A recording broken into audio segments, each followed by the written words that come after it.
the November 18th, 2024 Henderson County Board of Public Education meeting. If you would rise, please, for the presentation of colors. And this is North Henderson High School, JROTC Air Force, under the leadership of Colonel Eric Runquist.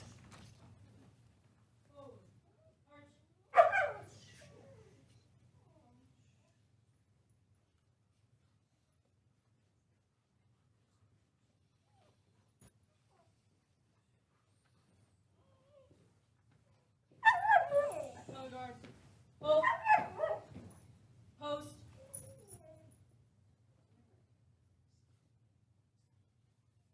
Ready. Cut.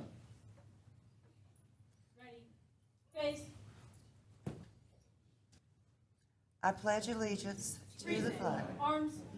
States of America, and to the republic for which it stands, one nation, under God, indivisible, with liberty and justice for all. Order. Arms.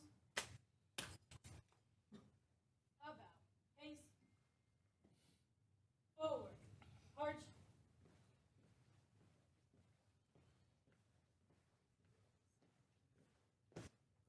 Forward. March.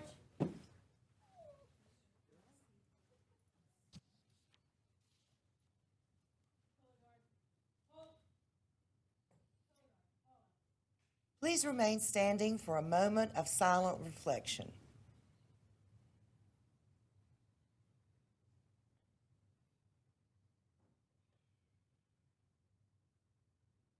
You may be seated.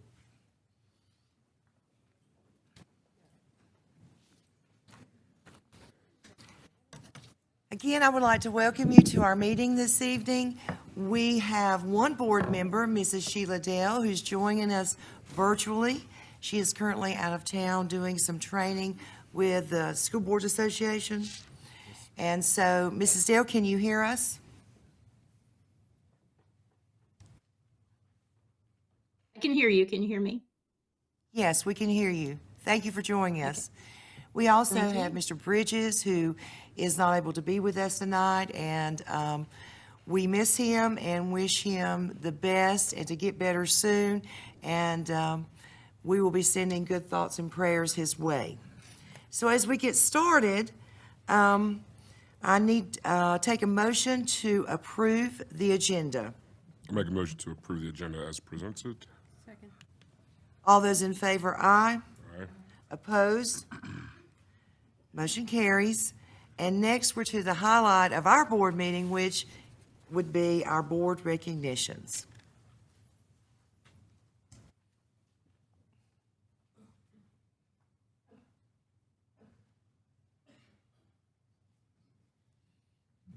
Thank you, Madam Chair, members of the board, and those present this evening. One of the highlights, as always, to brag on our folks and get to recognize them publicly for the things that they are doing both in the classroom and on the courts and outside and all the other activities that they're involved in.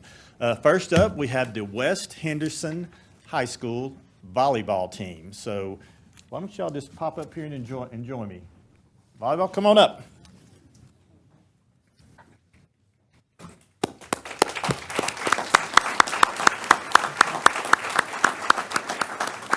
Line up there and face so they get great pictures, okay? So we're excited to honor the volleyball team. You have before you the 3A North Carolina High School Athletic Association state champions. Whoa.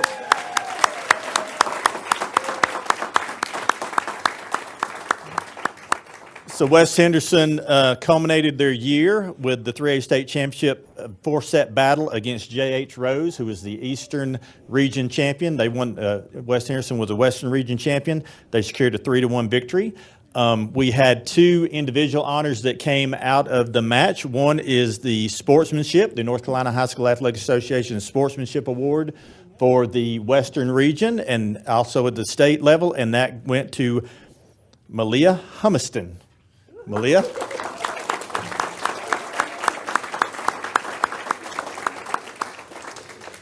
And then the state match MVP, Miss Emma Bryson.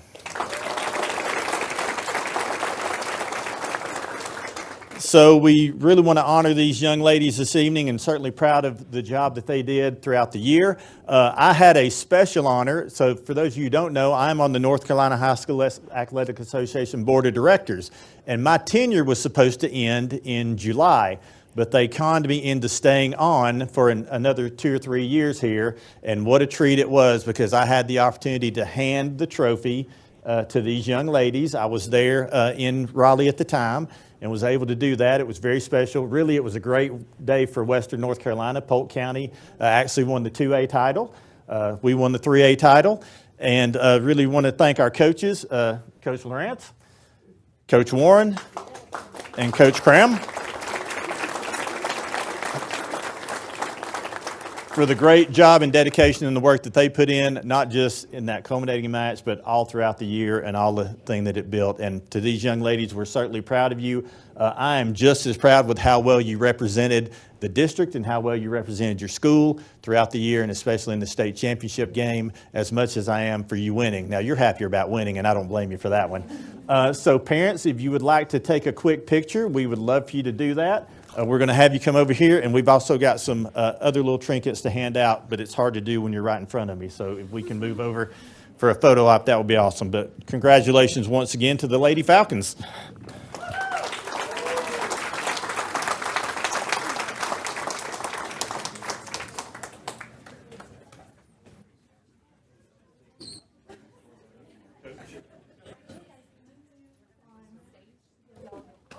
Parents, come up. Yep, absolutely. Get up here.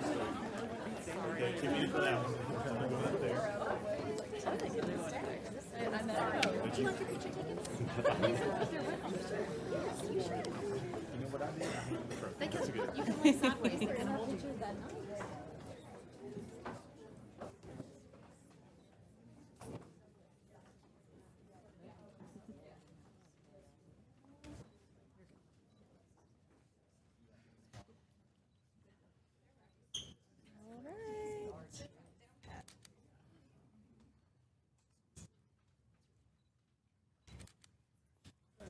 Oh, I'm sorry.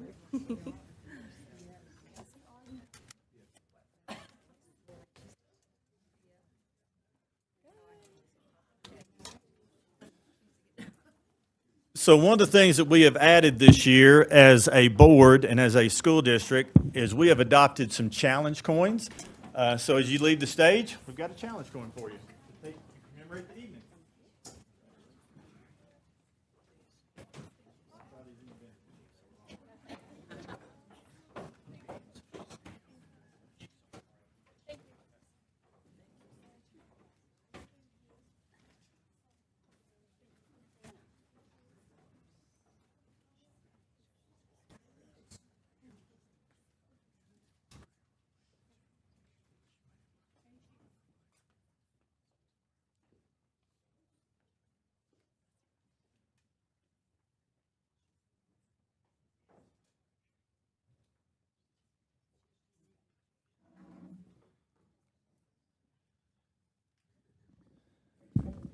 This is our time where we always recognize our of the years, and we have of the years in quotation mark because as we go through the list, you'll see the many varieties of great folks that we have working within our district in many, many different capacities.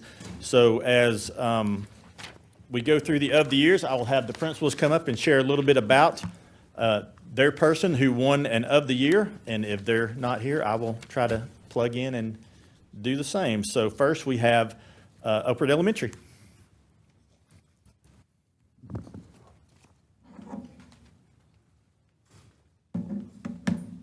Good afternoon, everyone. It is with a great pleasure that I am standing here to talk about one of the people in our building who probably is the most visited person in the school day and is also the bravest person in our building because she is actually taking on the kids that are sick, blowing germs everywhere, making everyone else feel uncomfortable, but she takes them in.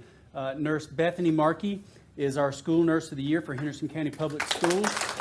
Come on up.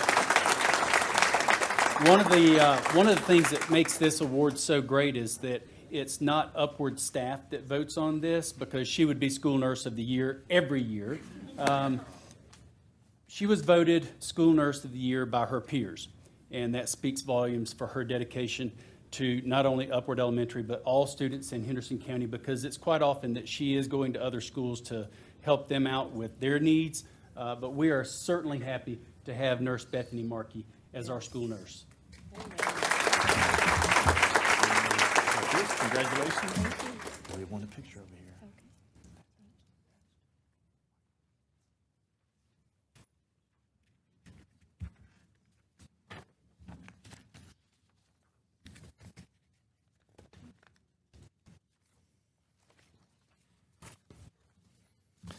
Next, we have Ms. Newcomer come up and honor her of the year.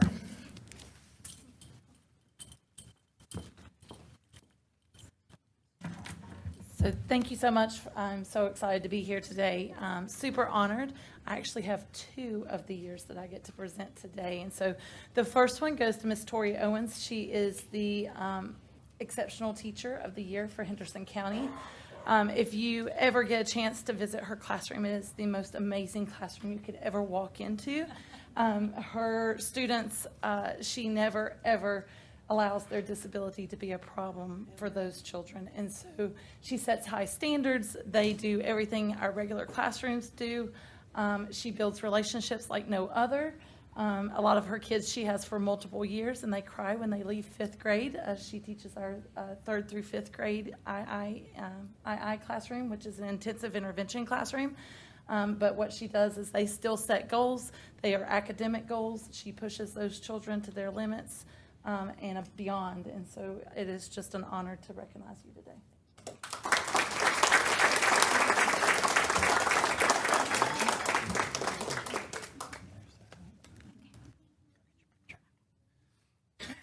And my second one is our 5th grade math teacher, Miss Erin McMinigal.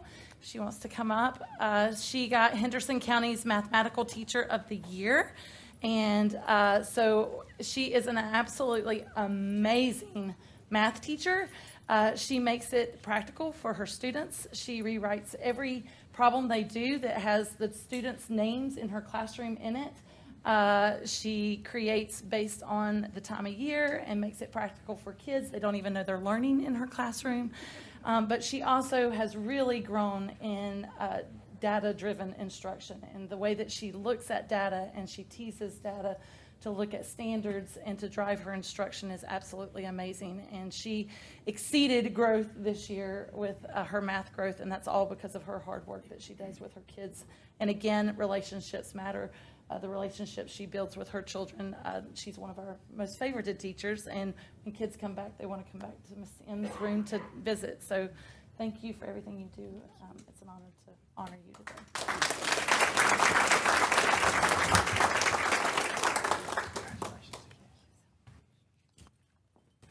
Ms. Newcomer. Photo ops. I thought I was going to get out of that. Nope.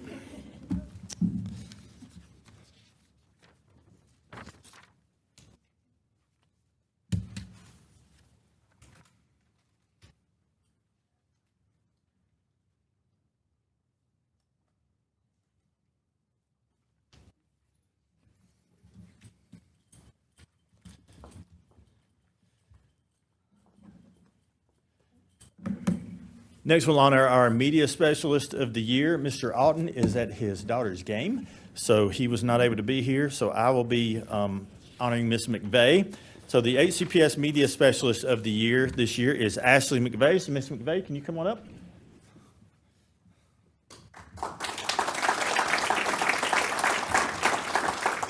So Ashley's been named the Media and Technology Specialist Specialist of the Year for HCPS. She is at Mills River Elementary, and her peers from Henderson County's 23 schools nominate and vote for the Media Specialist of the Year. So this is a peer-voted honor again, as most of these are you'll hear from this evening. They must be members of the North Carolina School Library Association. It's a professional organization dedicated to supporting, promoting, and empowering school librarians across the state as they transform their school communities. What I can say about Ms. McVeigh is my own son had the opportunity to have her for 2 years as a media specialist, and he doesn't talk about school, and he talked about the Media Center. It is always the most welcoming place. It's always very well decorated. It's a place of fun. It's not just quiet. There's lots of activity, and really, I think when you talk about the gauge of a great media specialist, it is that action and just that hub, that center and hub of the academic behaviors that are going on in a classroom, and really just a lot of energy. So Ms. McVeigh has that going away. So certainly, Ms. McVeigh, we are certainly proud of you and want to congratulate you on being selected as the Media Specialist of the Year.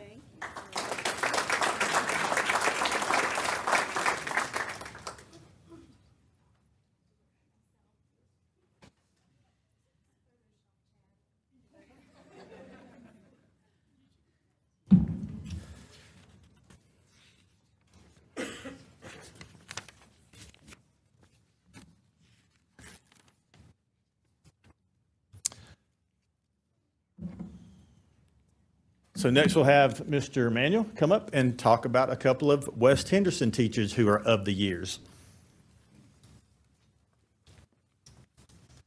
All right, thank you. Good afternoon, and thank you to our leadership team and school board for inviting us here today. I have two outstanding individuals that I'd like to recognize today. The first one is Mr. Garrett's better half, Mrs. Garrett. Mrs. Garrett is not here today. She was at a DECA conference meeting picking up her daughter today, but we'd like to recognize her as the CTE Teacher of the Year. In the spring, Ms. Garrett, a CTE teacher at West Henderson, was honored as the district's North Carolina for the Advancement of Teachers Career and Technical Education Teacher of the Year. Mrs. Garrett is a marketing teacher and DECA advisor at West Henderson. She's expanded our program tremendously at West Henderson and provides her students with career-ready skills each day. She's also established our WHHS pageant, which is coming up here in December, which has now become a beloved school tradition. So congratulations to Mrs. Garrett and to her better half over here. Give you that.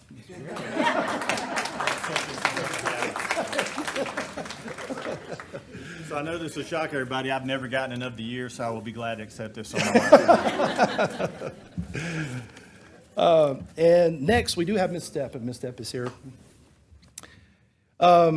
Mrs. Kelly Stepp, another outstanding individual in person at our school. She is the Henderson County Public School Teacher of the Year last year. Ms. Stepp is a health science teacher at West Henderson, and again was our Teacher of the Year for Henderson County Public Schools. She went through 23 nominees from each elementary, middle, and high school. Mrs. Stepp was nominated by her peers for the designation of the high school teacher, or the School Teacher of the Year. Following extensive interviews with a selection committee composed of administrator, a parent, a board member, and previous Teacher of the Year, Mrs. Stepp was selected to represent Henderson County Public Schools, and I'm proud to work alongside her. She's a great person and mentor to our students. Congratulations, Ms. Stepp.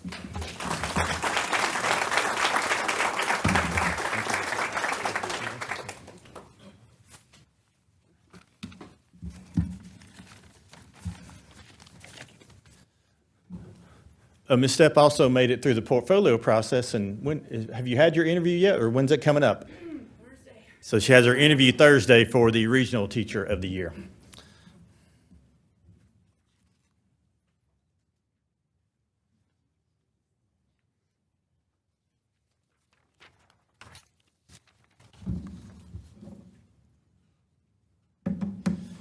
This time I'll call up Dr. John Shepard to recognize our beginning Teacher of the Year. Thank you, Mr. Garrett. Thank you, members of the board. I'd like to welcome Miss Holly Miller, the Henderson County Public Schools beginning Teacher of the Year from North Henderson High School.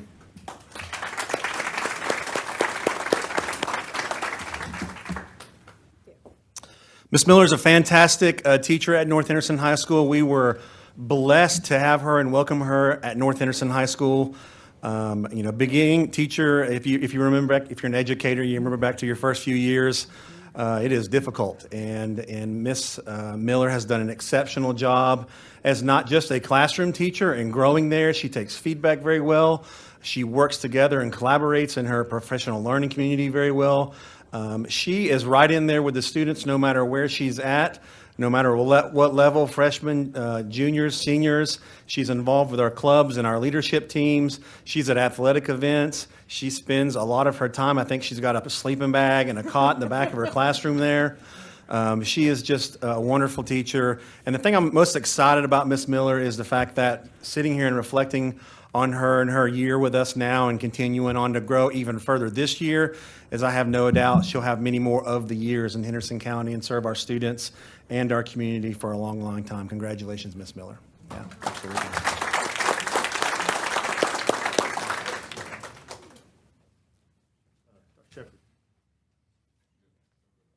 Oh, pictures.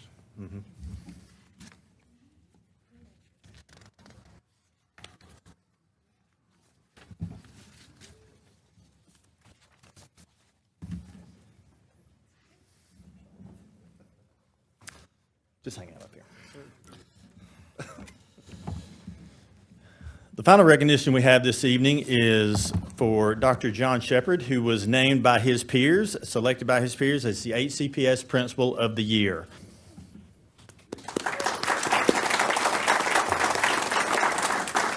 So, principal at North Henderson, he's done it again. After earning the title first in 2019, he was named the 2024-2025 Principal of the Year. Actually, he got the recognition as we were meeting each and every day to get ready to come back after Hurricane Helene. So we were in the middle of prepping and getting everything ready to return to school when he was honored. We were able to sneak his family in and surprise him there.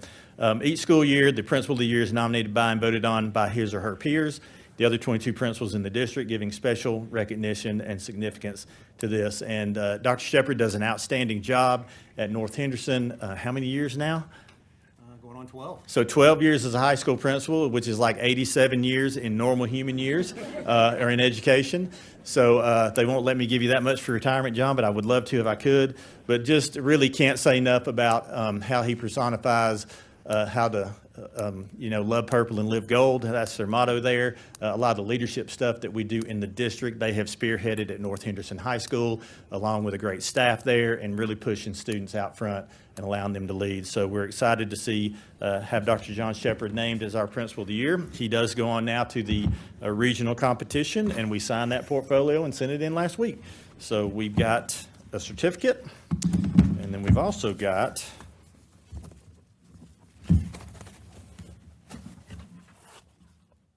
this plaque.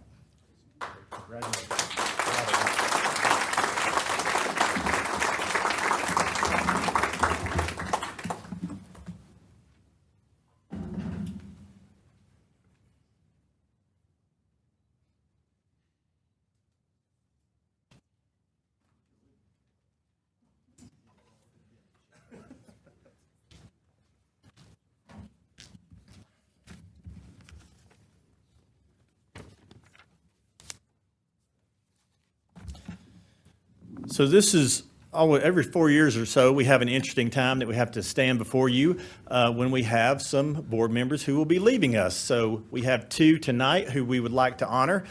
First, we'd like to honor Mr. Jay Egoff, who really he abandoned us early. But he will be assuming his seat on the Board of Commissioners in December. So Mr. Egoff stepped down at the last meeting in preparation of that service. So Mr. Egoff, if you'll come up here. I've really appreciated the opportunity to serve with you.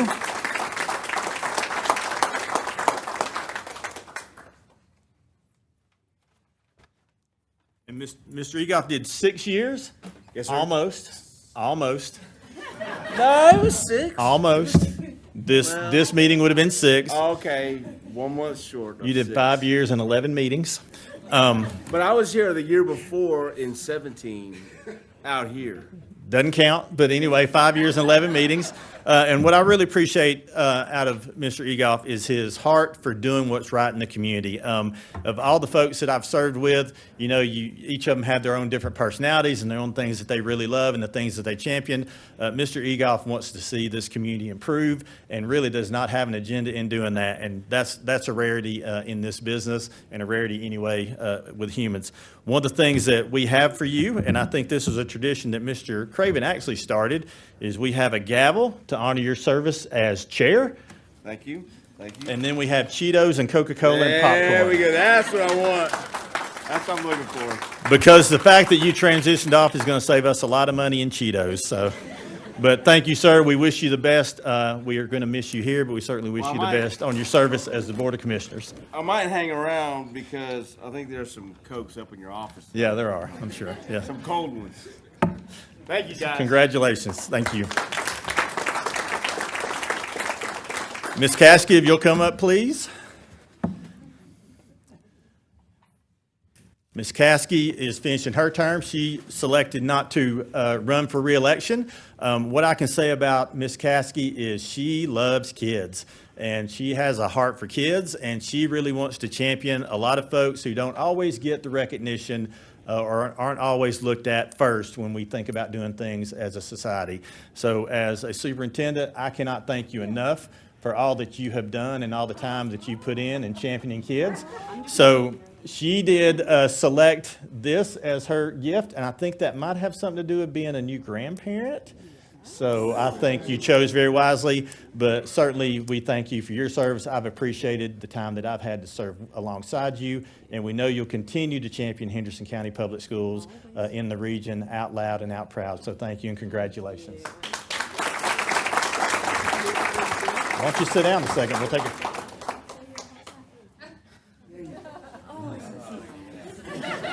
We can bring you a microphone if you'd like to do it.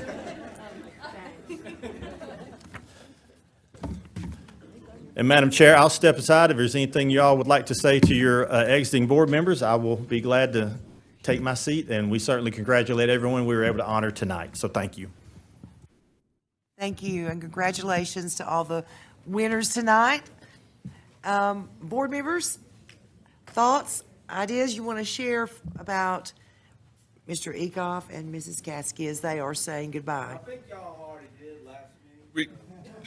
Okay. Well, I'll say a few things. I mean, Mr. Garrett hit on it.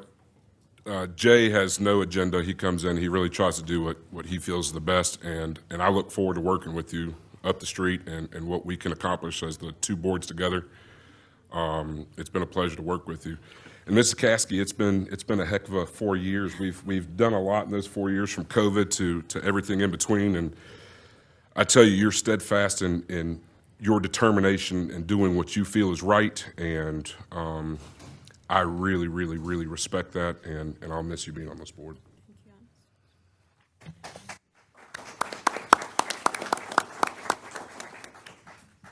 I just want to say thank you to both Mr. Egoff and Ms. Caskey. I have really enjoyed serving on this board and getting to know both of you better personally and working together. So I just want to thank you both. It takes so much for someone to serve in this way in the community. And so I really appreciate what you guys have done. And again, I just want to say thank you to Jay for your leadership on this board and for your dedication to the school system and to the children and the community. And we know you're in a good spot coming up, and we know that you don't play politics. You're about the children, and we do appreciate that. Mrs. Caskey, I did not know you when you came on this board, but I have, again, as Blair said, come to respect you, your heart for children, and that's what it should be about. It should be about caring about children. And your experience as an educator has shown through in your decisions, and I will miss you and miss your wisdom and your experience, but have a good time with that grandbaby.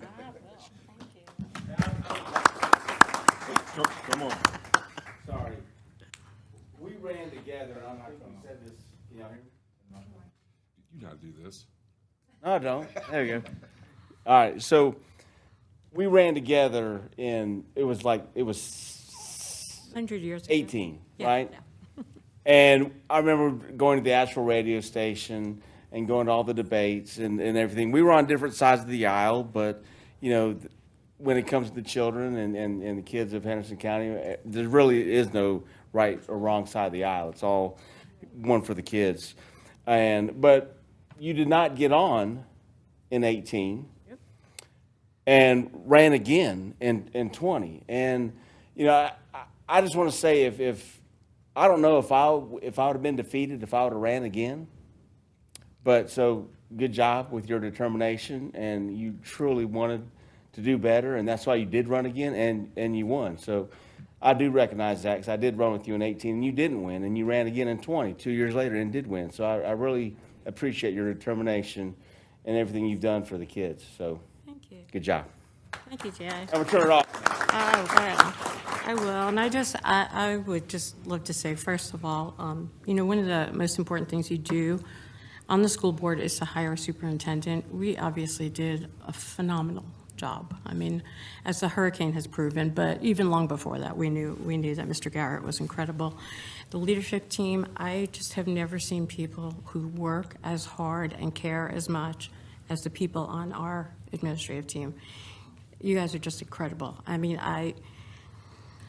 I'm always amazed by the fountain of knowledge you each have, not just about your areas of expertise, but each other's. So you definitely do work as a team, and I appreciate that.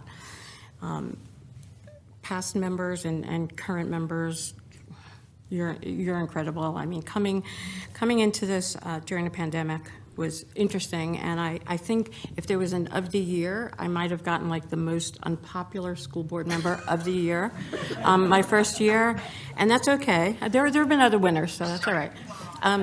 But that's okay, because one thing that I feel that was important to us, and Jay was with us, and Dr. Revis and Blair, was that we always wanted to do the right thing for the kids. And we all got pretty comfortable with being uncomfortable in this room.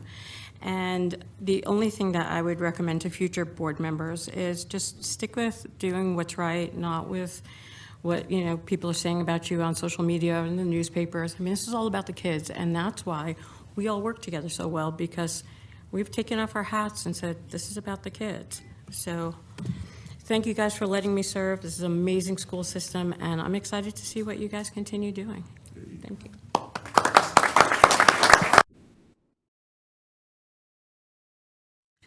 Okay, now moving along, we are ready now to look at our program highlight. And so we're going to be tonight enjoying a session about post-secondary planning, exploring the paths to enrollment, enlistment, and employment. And so I think Mr. Moore's going to be involved here, Director of Middle Schools and CTE, and Ms. Alton, Director of Student Services.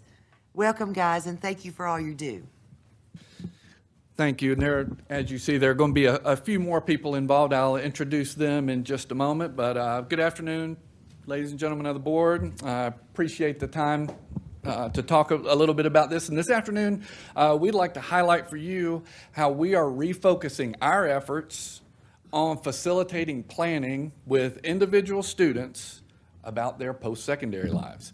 As I presented to you guys last year, Senate Bill 193 came through and became law. And not often do we celebrate the laws that come from Raleigh about education, and this is one we celebrate. That law mandates that all students will create career development plans in 8th grade and then revise those again in 10th grade. And to that end, we've embraced this legislation and are using the process to better assist our students in evaluating their options and moving forward in the direction of their dreams.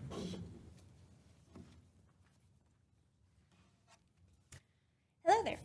So our career planning coaches, which we'll introduce in just a minute, are collaborating closely with our school counselors, our career development coordinators, to together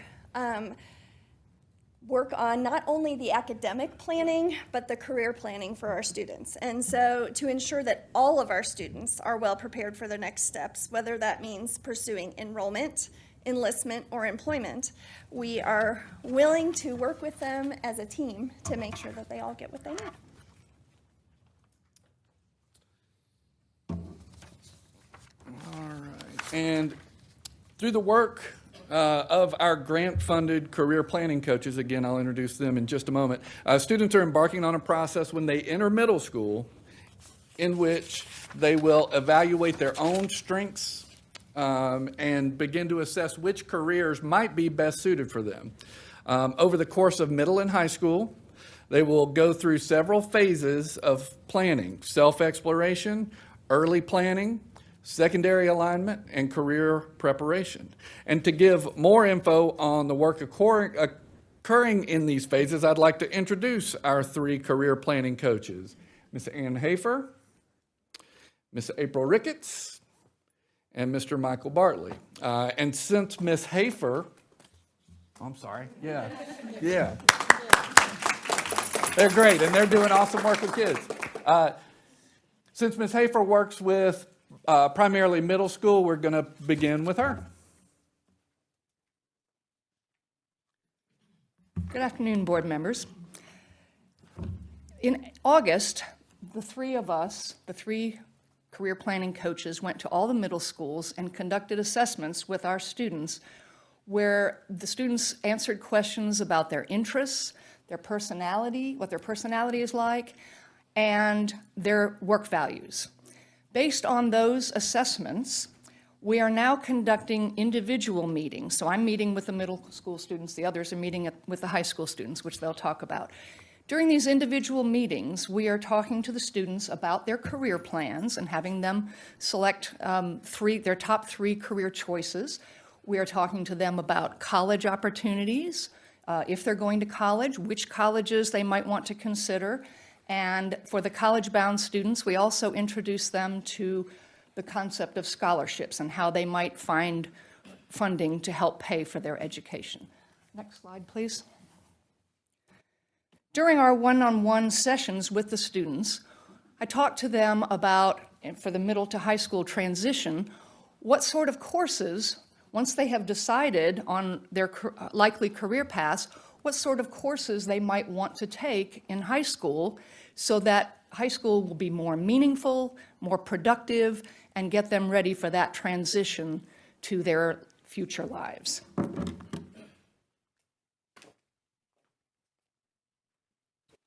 All right, good afternoon. My name is Michael Bartley, and this is April Ricketts.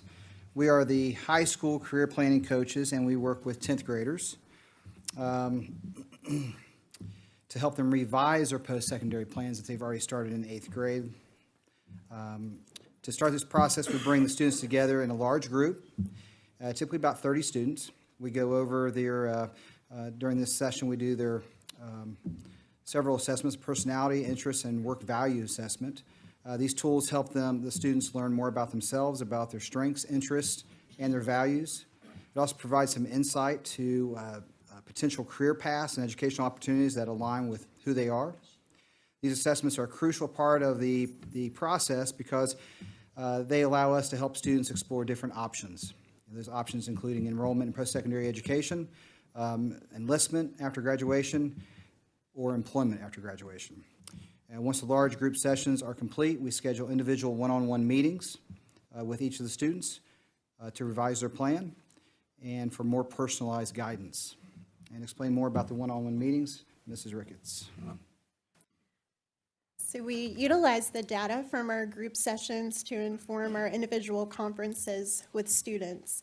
We began by diving deeply into the data to guide students in identifying their 3 prospective career options for their futures. From there, we assist students in researching education and training requirements for their respective career goals. Next, we assist students in goal development to help them establish practical steps towards realizing and fulfilling their future goals. Additionally, we share CTE courses as well as work-based learning opportunities to help jumpstart student exploration of career interests. All of these elements combined create the basis of a student's post-secondary plan.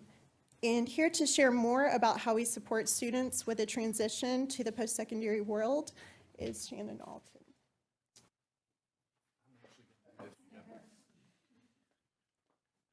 So once our students have worked with these guys and kind of identified their path, that's when they can really begin to capitalize on the CTE opportunities that they have. In addition to working with counselors to go to college tours, to work on college applications, to look at scholarship applications, through the CTE lens, we're also able to get them out into the world of business and industry and do job shadows, do internships, do industry tours, work on their industry certifications or credentials.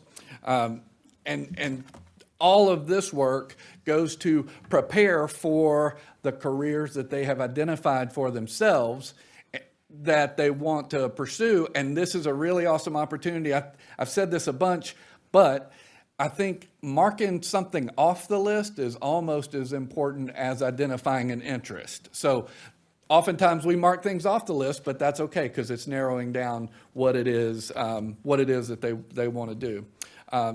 To give more info, now that we've given you kind of the framework for our exploration, we'd really like now for y'all to hear from the people who are the subject of this work. So I'm going to turn it over to Mr. Bartley and Ms. Ricketts to introduce a couple of students for you.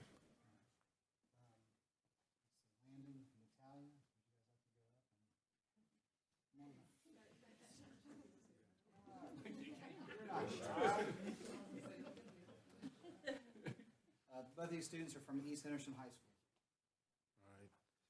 So hello everybody, my name is Landon Shakel. I'm a sophomore at East Henderson High School, and this whole career thing has been really helpful for me. First off, I mean, taking the test, or before I took the test, I knew I wanted to do something like related to the construction field, and taking the test and the results that came back and the data really showed that that's what fits me, because I like hands-on data, stuff like that showed that would really be a good career for me. And then I got to talk to Mr. Bartley and Ms. Ricketts about it, and we got to narrow down like college choices, like scholarship opportunities, stuff like that could help me farther get towards that goal. And also just, I think it was about a week ago, I got the opportunity to go on a field trip to a construction site and see what all happens and talk to people who really are involved with all that in the industry. So yeah, it's been really helpful for me. So yeah, thank you. Hi, my name is Natalia and I go to East, and this career planning, it really helped me narrow down what I wanted to do. I went to Mr. Bartley not knowing at all what I wanted to do after high school, and I only knew that I wanted to help people. I really like to help people, and that's just something about me. I'm a really good listener. I think that I just knew I wanted to help somebody else in need, and I was able to talk to Mr. Bartley and figure out colleges, and before I took the personality test, it helped me understand a little more about myself. It helped me know myself a little better and helped me find out what I wanted to do. It was a really good experience, and it's really helped me to have a good plan and steady plan for after high school once I graduate.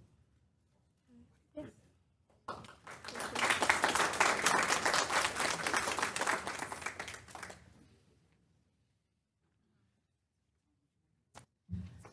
Hi, I just wanted to thank you guys for letting me be here. So a couple of things about this whole experience was, to begin with, I think it was actually fun, which, sounds surprising. Most kids, they hear school, they're like, oh, come on. But this whole talking about my career and futures actually kind of got me excited to think more about my future, which is for most kids kind of more of a dreaded topic, like, oh, I don't want to look into the future, I don't know what I want to do. But taking this personality quiz, talking with my peers was a fun experience. We all like to talk about the things that we had in common, the things that we had different. And I kind of already knew what I wanted to do in the future. However, I think talking about this with career coaches and, taking this quiz helped me feel a little bit more confident and feel like I had more of a plan instead of just, kind of more abstractly thinking, I might want to do this. It just helped me feel more confident about the whole situation about my future. So.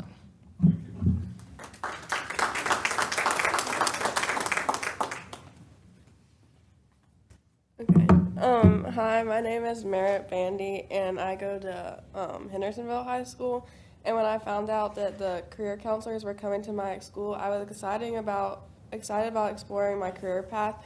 They had me take a career quiz to see what jobs would be best suited for my personality and interest. And one of the jobs that was suited for me was nursing, and I felt like that would be a good career choice for me because when I was 9, I was diagnosed with cancer and underwent 2.5 years of very hard treatment, and during that time, all the nurses I met made my journey better, and I want to be that kind of nurse for other kids. So the career counselors have been helpful in working with me to create a path of how to achieve my goal of being a nurse, just like those who helped me. So thank you.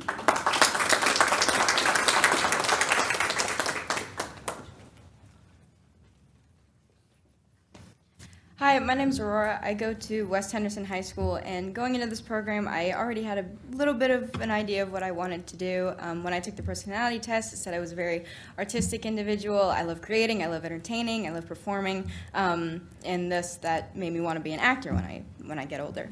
And taking those personality tests, it was really validating to have that kind of confirmation of something that I wanted to do. And when I did the individual meeting, it was.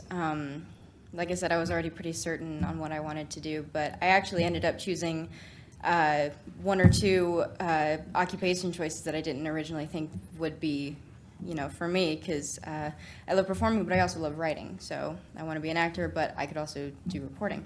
And they also helped me figure out what kind of colleges would be good for me.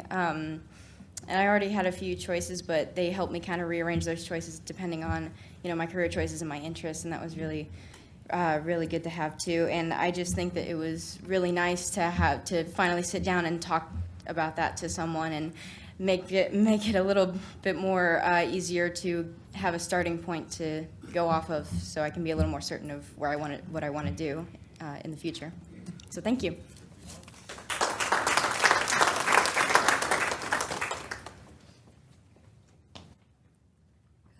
Hello, my name is Michaela Bloom. I'm an 8th grader at Rugby Middle School. The career thing started out with us taking personality quizzes. Mine came back almost completely artistic. I always wanted to be a graphic designer whenever I get older, so that really helped you realize that maybe I could actually become one.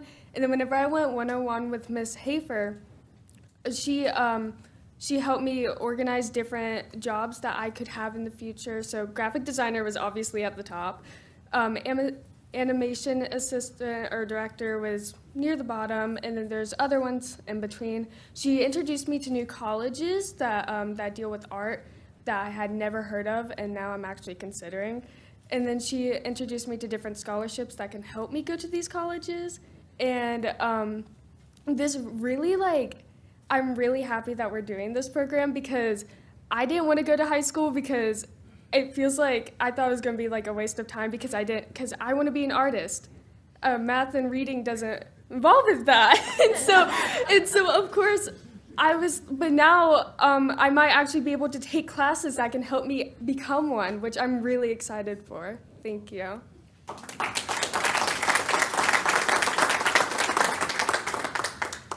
So now I think you can kind of see why we're so excited to work with these kids, because not only is it fun to work with them and see them kind of realize what they want to do and how to go about that, but it's also pretty exciting for us because we have these 3 amazing people in this role, and so we're really excited about this. So we as a team are very excited about helping all of our HCPS students be fully prepared for the day after graduation. Whether that is enrollment, enlistment, or employment, we're committed to equipping them with the skills and resources they need to succeed. Thank you.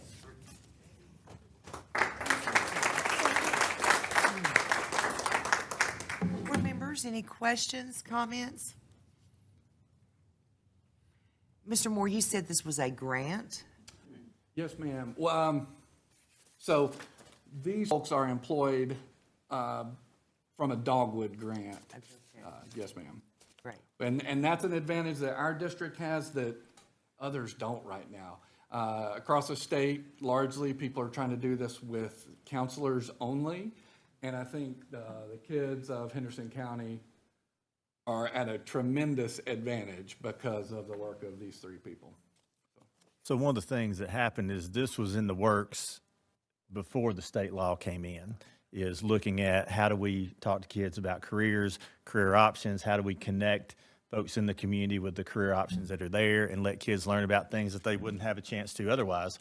And Mr. Moore and staff have been working on that, and that was the impetus for putting forward the Dogwood grant. Well, then it became a requirement. So it was a direction we were moving, then it became a requirement, so it gave us a little bit of a head start. But I think purpose is always important to kind of hone in on. And what I love about this is each student gets an opportunity to talk about their individual need and their individual desires and their individual likes. And that does not always happen. I think sometimes we fail to ask the kids sometimes what it is they need, because after all, it is their education. It's too late for me. I've already got a high school diploma.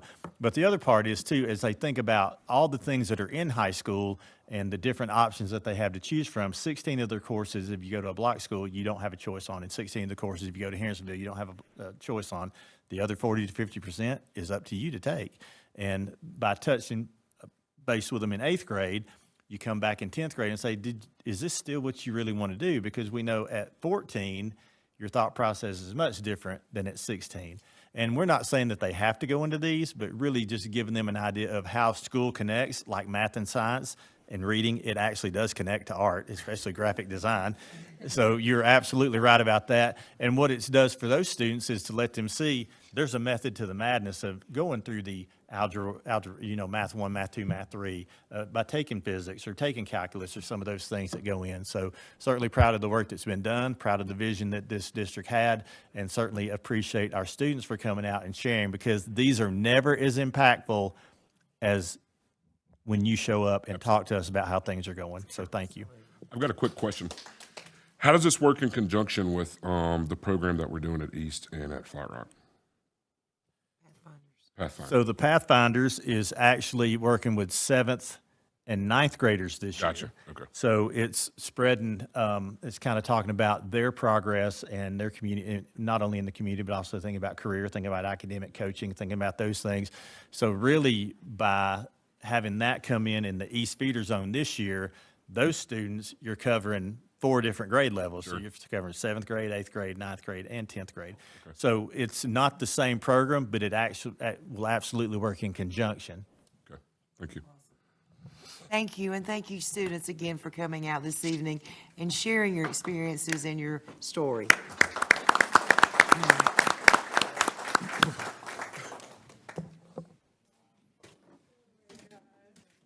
Okay, and now we're ready for board member comments, observations.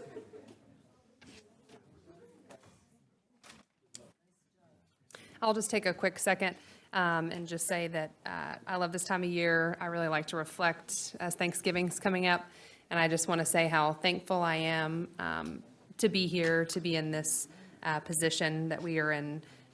Such a good county for this school system. We just have, even coming on the backside of Hurricane Helene, I feel like we have so much to be thankful for, and I personally, I'm just very thankful to be here and to be able to do this work. And so I always like to take that time to just reiterate, just thank you for this opportunity. And I hope that, we all can really reflect this month as we got some extra time off coming up. And I know everybody probably needs that, but I hope that everybody gets an opportunity to reflect on the things that they're thankful for. Mrs. Dale? Thank you. Well, I have quite a bit, so I'll try not to take up too very much time. But I did make it to Sugarloaf with Mr. Bridges, and I'm very sorry to hear that he's not well, and my prayers definitely are with him. I'd like to say there's a list of people that I met over there that at Sugarloaf that just impressed me. Some that I didn't even know were there that are friends of mine. Isn't that funny? How you just walk up and you go, oh my. So Ashley Newcomer, the principal, I can't tell you how impressed I was with her, or Erica, and Erica Phelps, the assistant principal.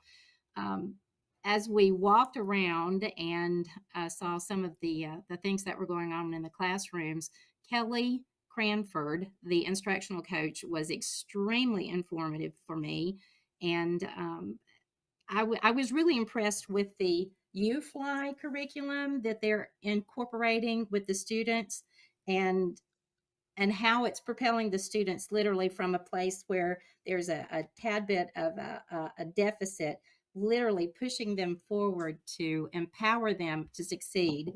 There was also a couple of teachers there I just want to call out by name: Crystal Lane, Bethany Kistemaker, and Claire, who is a neighbor of mine that I didn't even know she was over there. Isn't that funny how you just kind of get discombobulated from people and all of a sudden they just pop up on your radar? And so I want to say a big shout out to all of them. And also Tamra Vaughn, she taught Rebecca, my youngest daughter, at Mills River, and it was so good to connect with her again.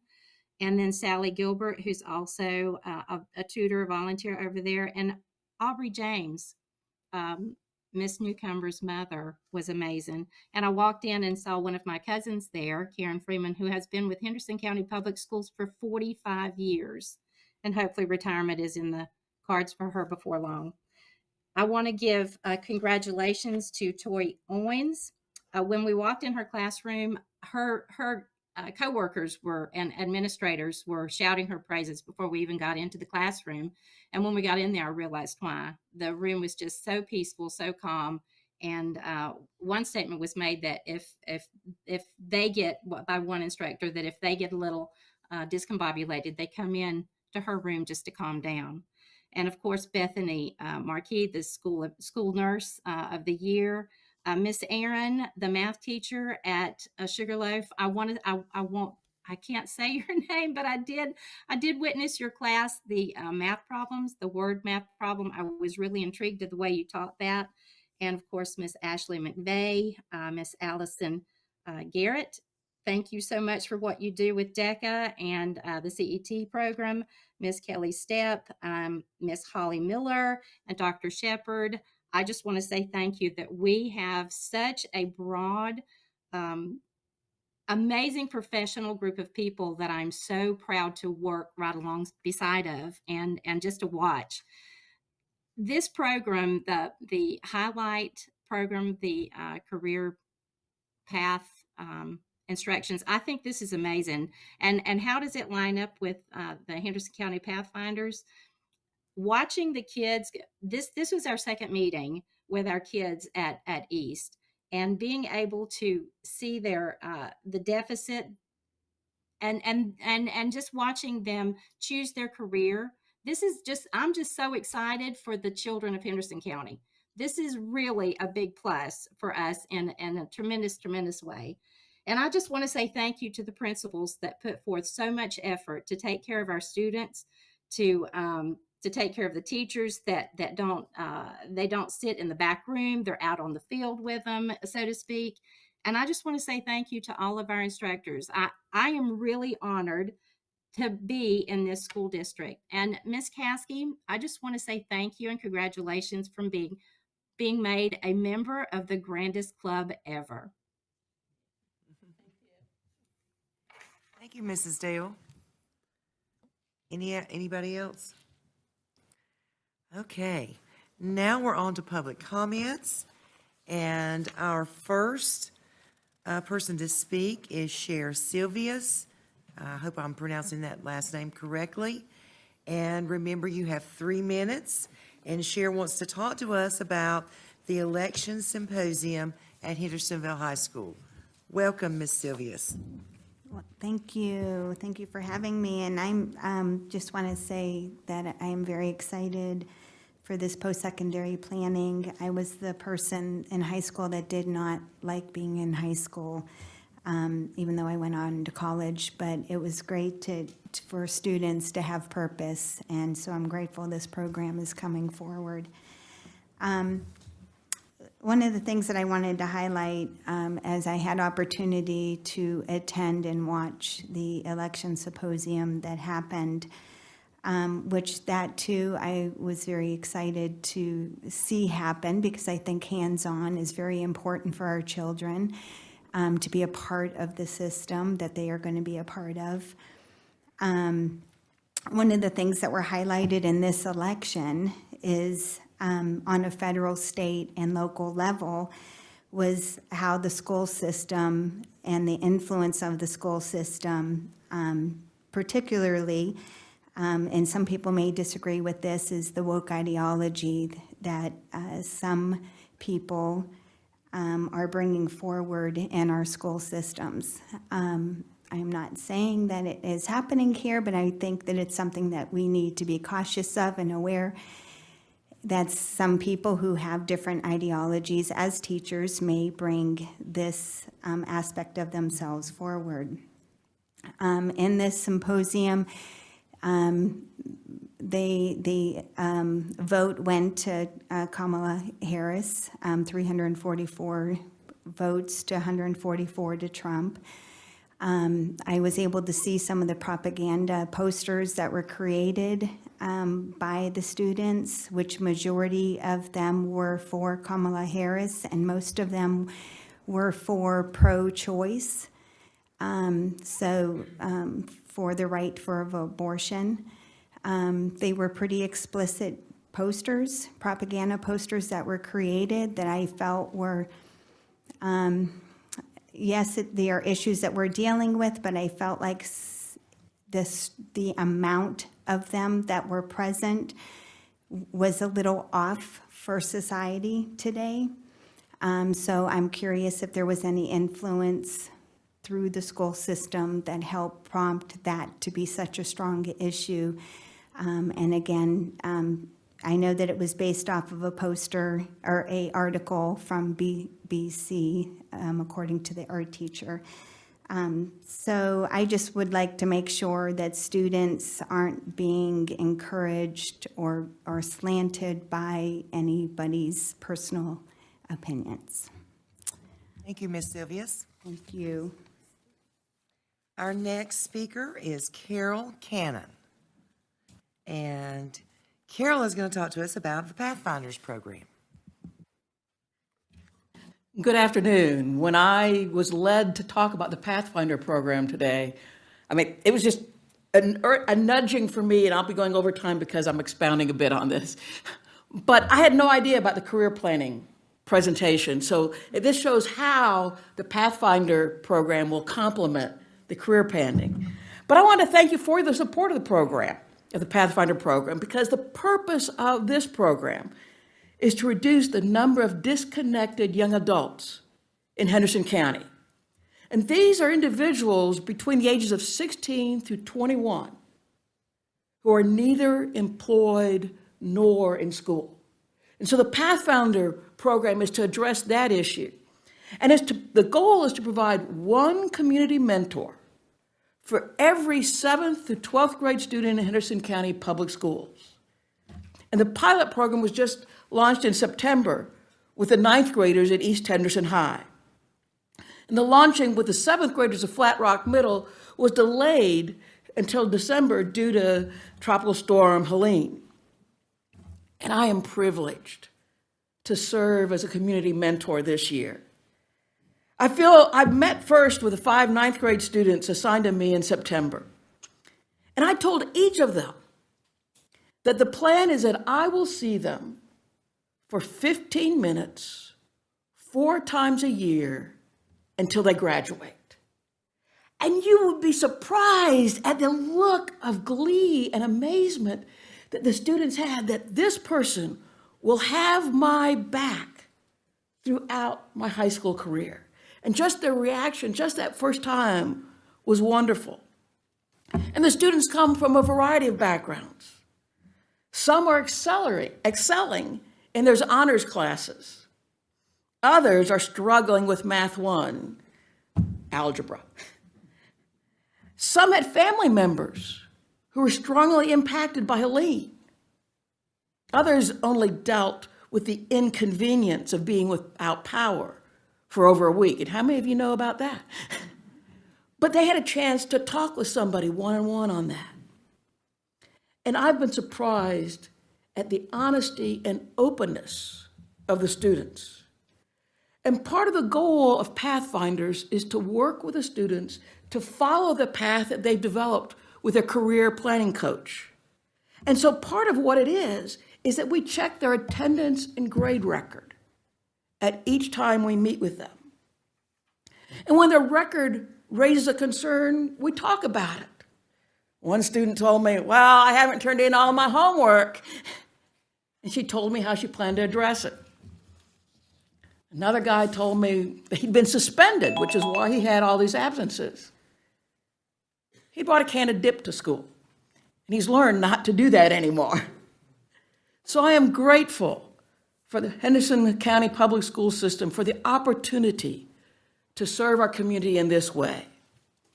It's a delight to get to know these young people and to have the opportunity to help them navigate through the challenges of high school.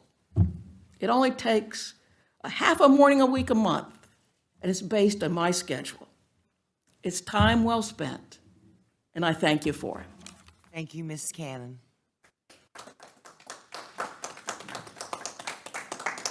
And next we have Mr. Joe Elliott.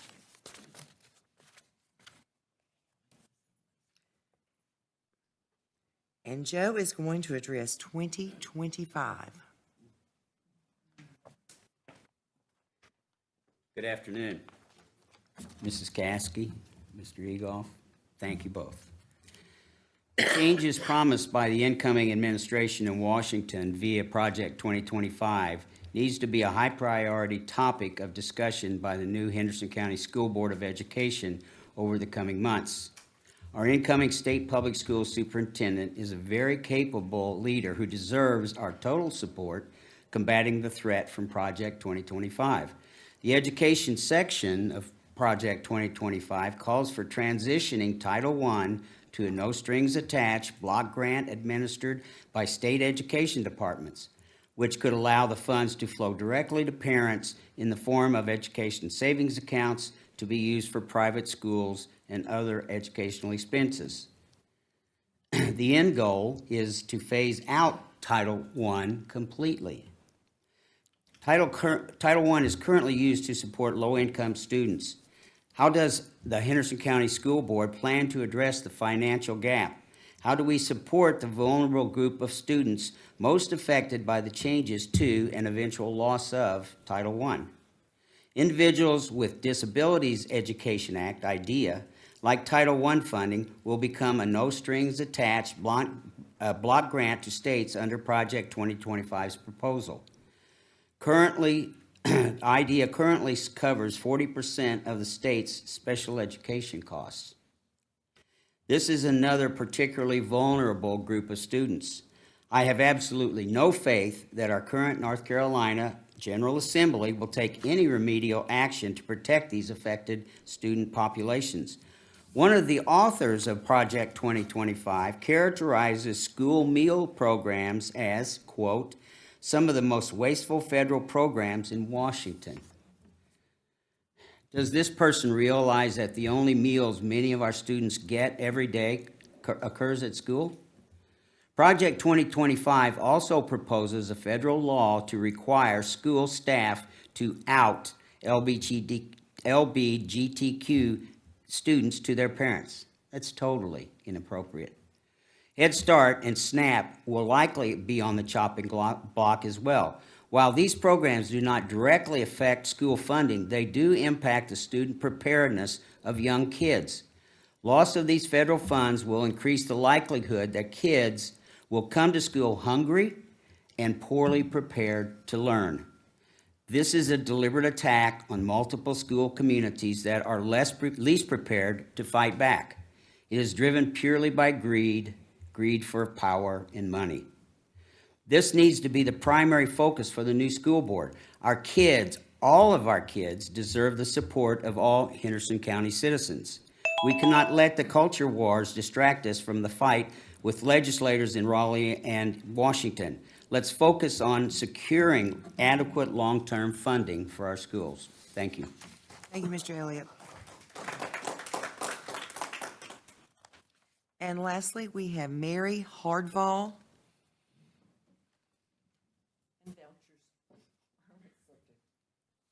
Yes, school voucher expansion, okay. Welcome. Thank you. I'm Mary Hardfall, and I'm a member of Public Schools Strong, and this is addressing everybody, including our school board members and Superintendent Garrett and so on. Our North Carolina General Assembly, it will be voting on voucher expansion programs very shortly, as early as tomorrow. And in early September, Governor Cooper vetoed House Bill 10 because it would waste $4 billion of the public's money over the next decade. That's $4 billion of the public's money over the next decade, taking taxpayer dollars from public schools and giving it to wealthy private schools. This bill hurts all public schools, especially rural ones. Then on September 26th, we all remember Hurricane Helene making landfall in western North Carolina and devastated residents, families, communities, and schools, doing an estimated $53 billion in damage. State education officials estimate that Helene caused at least $85 million in damage to public school buildings and infrastructure in western North Carolina. We in Public Schools Strong, and we're asking each member of our community, including you, because you have a really good lifeline to our legislators, we're asking you to let the legislators know that they should prioritize support for Western North Carolina and our public schools, which are essential to our communities and recovery efforts. We are writing and calling to let them know that we agree with Governor Cooper and fully support his veto of House Bill 10. Now is not the time to triple taxpayer spending on private schools, giving hundreds of millions of dollars to wealthy families for private school vouchers. These are dollars that should stay in our public schools. These are dollars that our Western North Carolina communities need for a long recovery. We are asking legislators to commit to sustaining Governor Cooper's veto of House Bill 10. Our representatives, please contact Representative Jake Johnson at 919-715-4466, Representative Jennifer Balcom at 919-733-5956, and Senator Tim Moffitt at 919-733-5745, or email them. You guys really do have a better connection than we do. We all have an opportunity to make our voices heard, and I'm asking each of you to share that information with friends and families to support our public schools. Thank you. Thank you.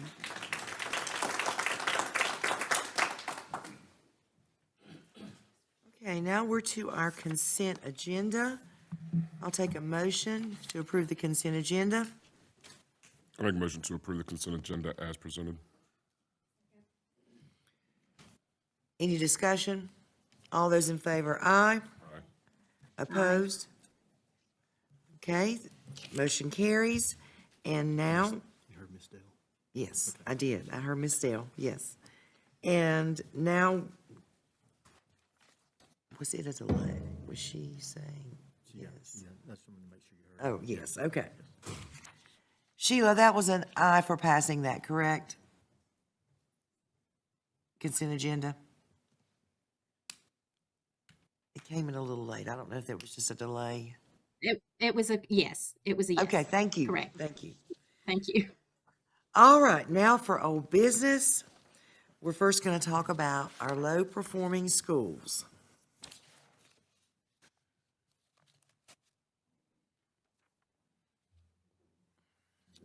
Madam Chair, members of the board, at our October meeting, we set the table for your schools that are identified as low performing and what the requirements set forth there. So just wanted to come through, and we will be asking for action this evening to the improvement plans that you have had for a month, and they have been sitting for public comment, and we have not received any public comment on that or any input on those plans. Just a reminder, low performing schools requirements, these are the requirements. Anyone who's a DRF who either met expected growth or did not meet expected growth is identified as a low-performing school in the state of North Carolina. We have 4 in our districts this year. That's down from 6 the previous year. So what you have to do is we have to make sure that we put together a plan for improvement. That is what you saw the preliminary plans at your October meeting, and again, what has been out for public input. Step one is we have to identify and recommend to you what we will do with the principal. My recommendation is recommendation number 1 for the 4 principals. We do not need to do number 2 because we all have a professional development plan on each principal each year. So the recommendation from me is to retain those 4 principals.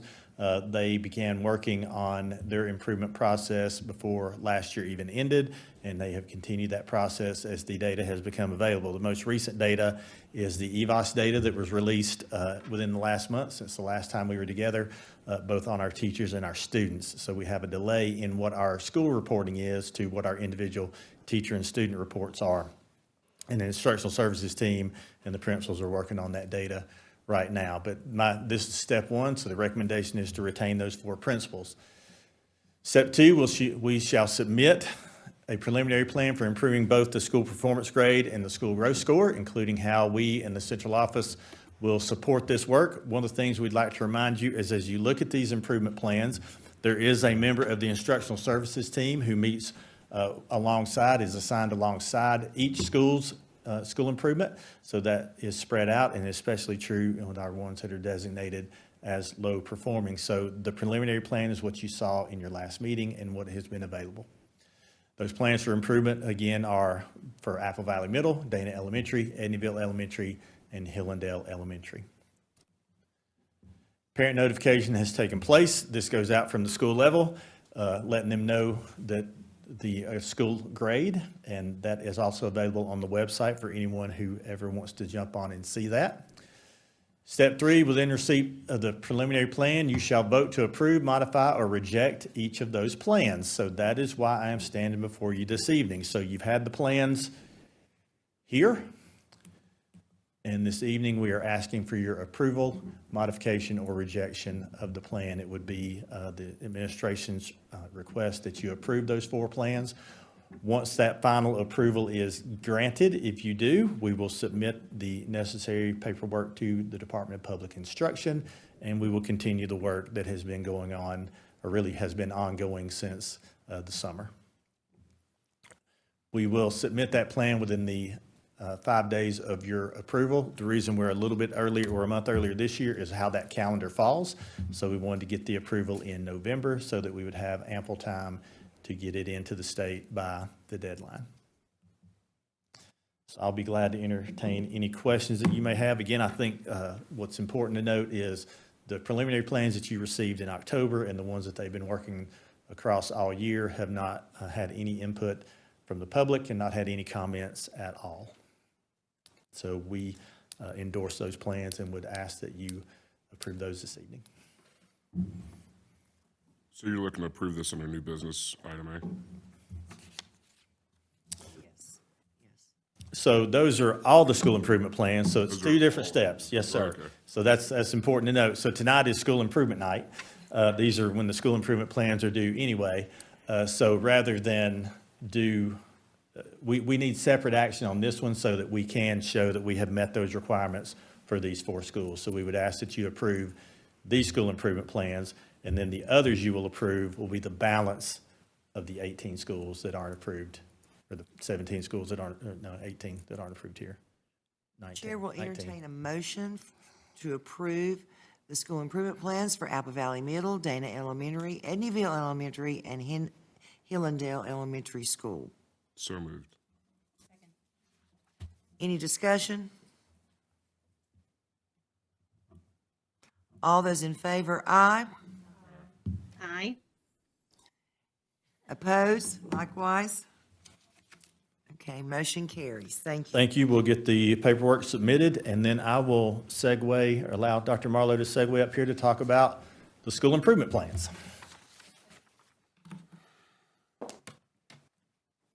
So good evening. Our schools start working on their school improvement plans for each year in the spring.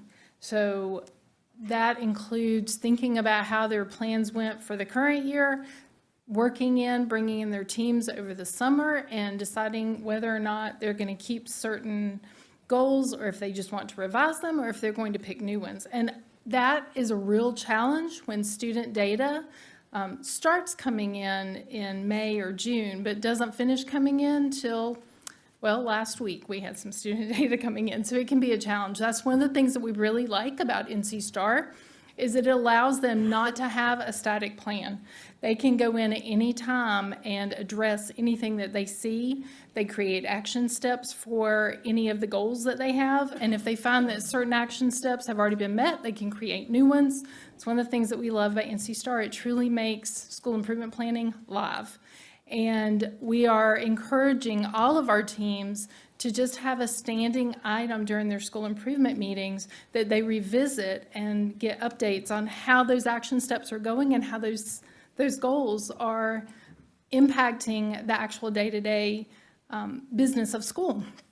And so I shared with you about a week or so ago the plans that not only included, and I hope it helped to kind of know which schools, Hillendale, Dana, Edneyville, and Apple Valley, you had already looked at.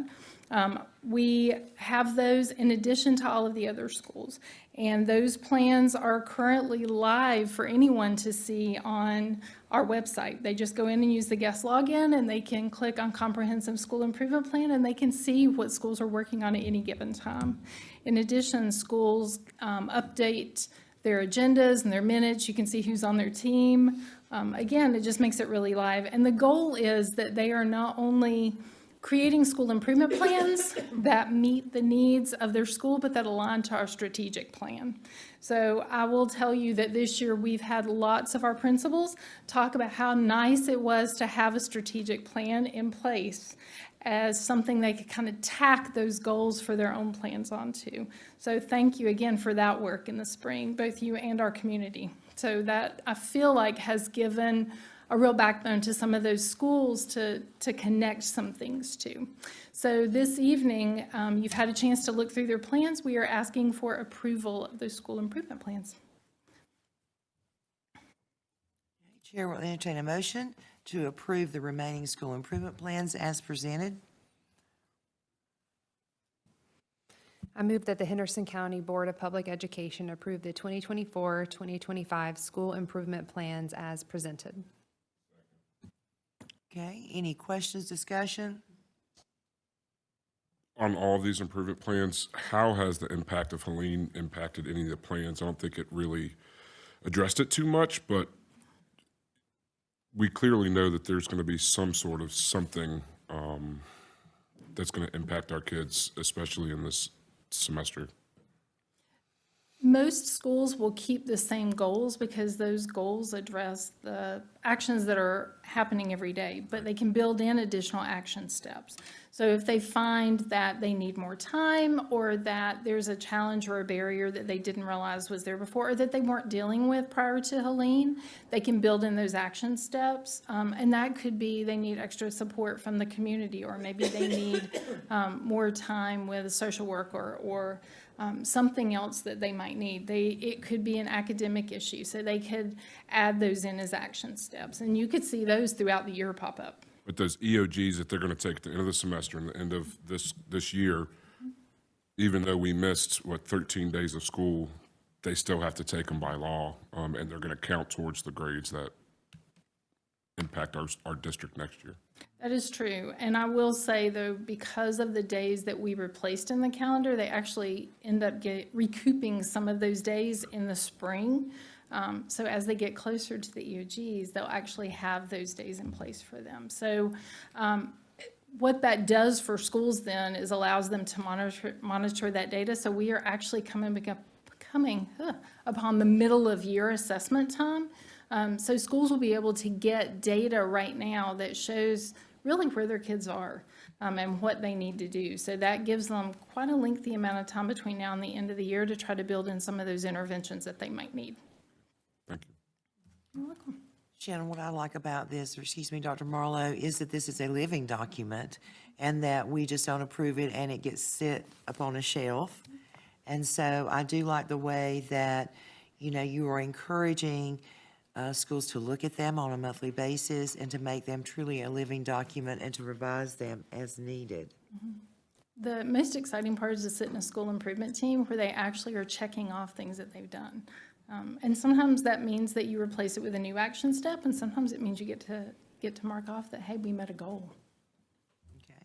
Any more discussion? Call to vote. All those in favor? Aye. Aye. All those opposed likewise? Motion carries. Thank you for all your hard work and your instructional team leadership, as well as the schools.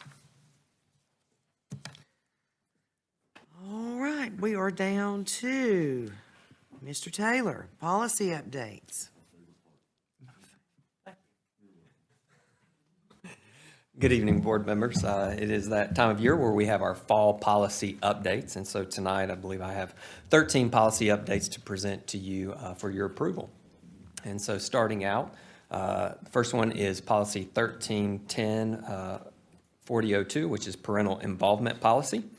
This policy update clarifies the requirement in subsection C2A, adds a new notification requirement in C3, includes minor changes, and updates the legal references. Any questions on these updates? Hi. If Hello, I Ms. may. Yes. Hi. On page 4, the addition is the recommended immunization schedule. Do we have any idea what that is? Yes. I mean, number 5 is already talking about the school entry requirements, including required immunization. And then the addition is, and the recommended immunization schedule. Yes, I believe that is referencing the immunizations that students have to continue taking during their time in public schools. So when they enter, whether it be kindergarten or after, then we check where they're at that point, that they have the ones for initial entry. And then after that, then there are boosters or other immunizations that come along. Okay.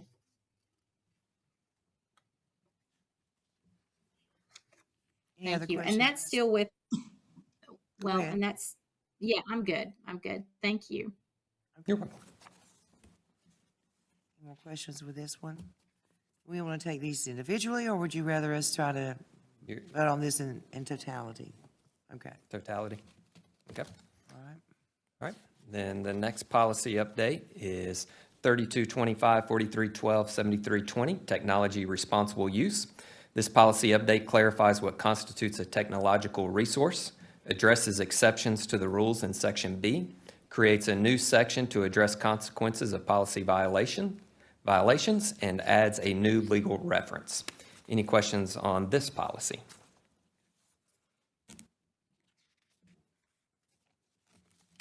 Okay.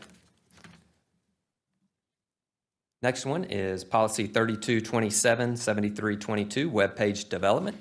This policy update clarifies the language in B7, updates the legal references, and adds an other resources section. Any questions on this policy update?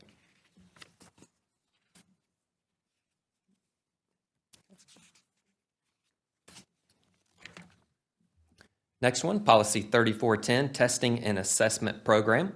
This policy update updates section B based on changes to State Board of Education policy and updates the legal references. Any questions here on policy 3410?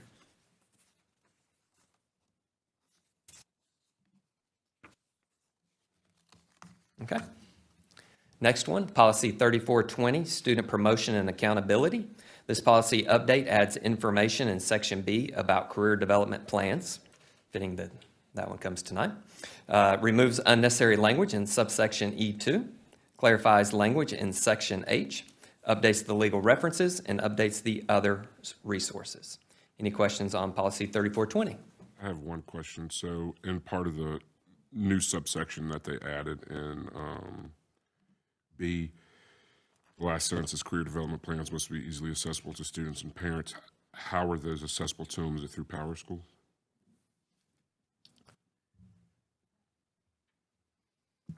So the program that we're using it through, I'm not sure, I'd have to ask Mr. Moore if there is a way for a parent to log in, but we are also in kind of a weird situation right now because we're getting ready to transition from PowerSchool to a different student information system. So it's possible that the intent which some districts in North Carolina are already using, that it may be available in there.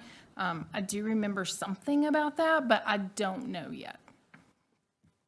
And this is just a first reading for these, right? So before we approve them, I think we should know how they're, but approve this, you need to know how you can access that. Because it clearly says they must be. And so 'Cause it's would have to be it's in in the law to be able to access it, right? So you got to have a way for people to get to it. so for these updates, they're We're on just gonna do it one so we can pull this one out and then bring it back. You know, I just think once you put the general statute in there, and it's not just like a recommended from the School Boards Association, but it's the actual law, that we have to have them accessible, like we need to be able to tell people the way that you can access that. Where they're housed and how they can be accessed.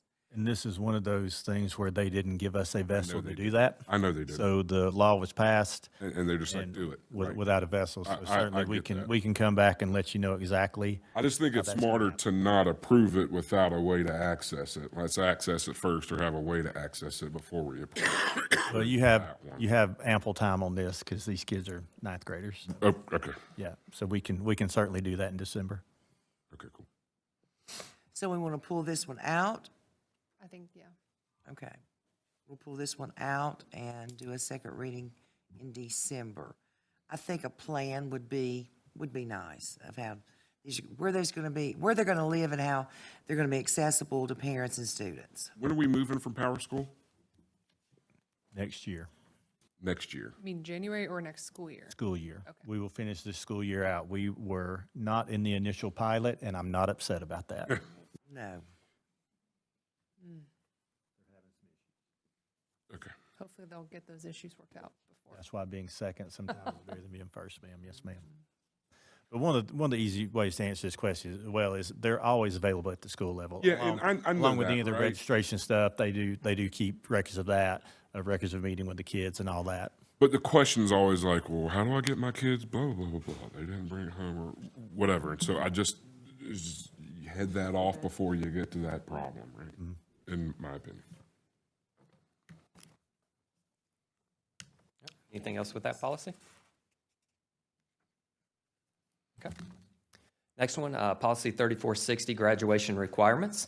This policy updates the course unit tables to reflect current state board requirements and updates the legal references. Any questions here on policy 3460?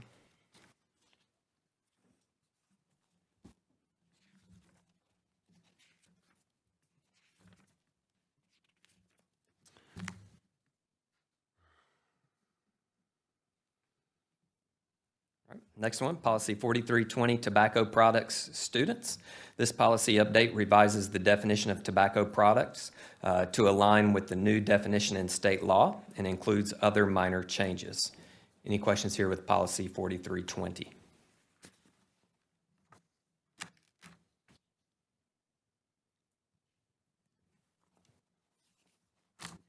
All right. Next one, policy 5022, registered sex offenders. This policy updates the definition of registered sex offender based on statutory changes and updates the legal references. Any questions on this policy?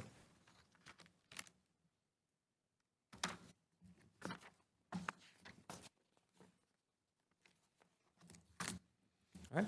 Next one, policy 5026, 7250, smoking and tobacco products. This policy update revises the definition of tobacco product to align with the new definition in state law and includes other minor changes. Any questions on this policy?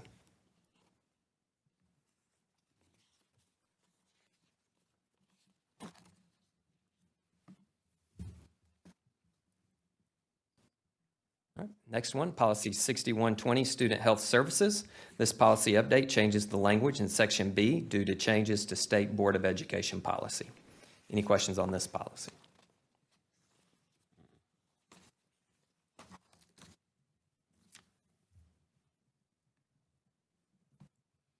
All right, next one, policy 6140, student wellness. This policy update revises language throughout the policy based on changes to State Board of Education policy and updates the legal references. Any questions on policy 6140?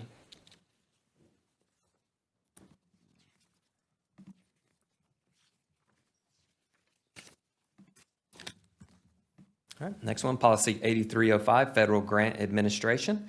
This policy update revises language to conform with changes to the uniform guidance, updates the legal references, and updates the other resources. Any questions here on Policy 8305?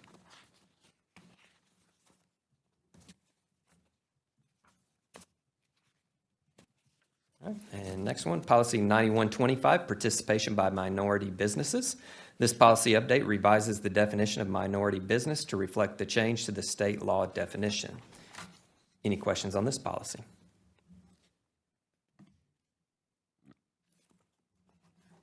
Okay, Mr. Taylor, these were minor changes.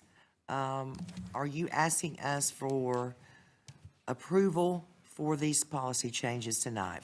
On first reading or Yes, since final they are reading? updates, it only requires one reading. One reading, okay. But again, if you all want to pull out Policy 3420, then we could bring that one out, bring it back at a later date, and approve the others if you're ready. Okay, I'll take a motion.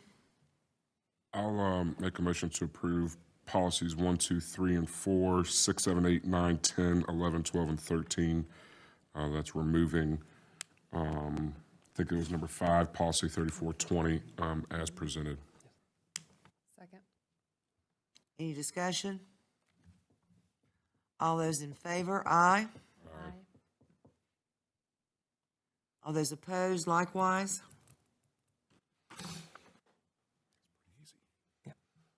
Okay, I did not hear Mrs. Dill vote. Mrs. Dill, are you still with us? I am. I'm still here. Yes. Okay. Aye. Okay, all right, thank you. All right, so we will look forward to seeing policy 3420 back on the agenda in December. And I know you will not know exactly how you're going to do that because you don't have the vehicle, but at least a proposal, or at least something. One thing we can do is put some regulations, those internal regulations in place so that you'll have those. Yes. Okay. All right. Thank you, Mr. Taylor. Mr. Sosha, approval of contracts in the excess of $90,000. Spend more money if I may, at Atkinson nonetheless. Yeah, we're good with this one. In that case. The good news is this was actually brought on by the insurance adjuster. As I mentioned, when they were out there, he was looking through things and thought we needed to look under the gym floor. They pulled the gym floor up and determined that it had water damage, so they proceeded to pull it out, and we now got 2 bids back to replace that flooring. And the 2 bids came back in, and with an alternate for a special airflow so that should we have water in the future, it will dry quicker and easier and not have as much damage. And that would be a bid to go to Carolina Hardwood for $103,453.73. Interestingly enough, the alternate actually made it cheaper. But that is all well and good. They are local. They are also a hub vendor, which is certainly nice to see. How soon can they start if they were to? This is one reason why we wanted to bring this to you as soon as possible. Hopefully, they can have this done before the end of the year. Before the end of the year. So those kids, they're not going to have a gym until then, pretty much, right?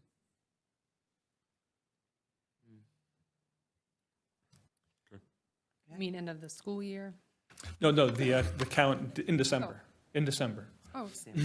Oh, okay. Sorry, yes, I know we That's how I took it. Yes. I didn't take June. No. The way you said it, I was like, wait. No. I mean, Yeah. okay. Yes. No, that's much better. If Have they ripped it up already? We can get them. Yes, it's all out, all the material underneath. It actually had an old rubberized floor under there. Oh. If anybody's familiar, in the late 70s, early 80s, they had a surface called tartan. It was a tartan rubbery surface. Brutal for basketball, but it was a trend. That was actually under the floor. They put a sleeper system over it and put the maple flooring over the top. So part of the issue is when it got wet, there was no way for it to dry out because it absorbed in that old rubberized surface. So all of that has been removed. It is down to the concrete and cleaned and prepped and ready to come back. So all it takes is approval of this and scheduling the installation. Great. I'll entertain a motion. I move that the Henderson County Board of Public Education approve that staff proceed with entering into a contract with Carolina Hardwood as presented. Any more discussion? All those in favor, aye. Aye. All those Aye. opposed? All those opposed likewise?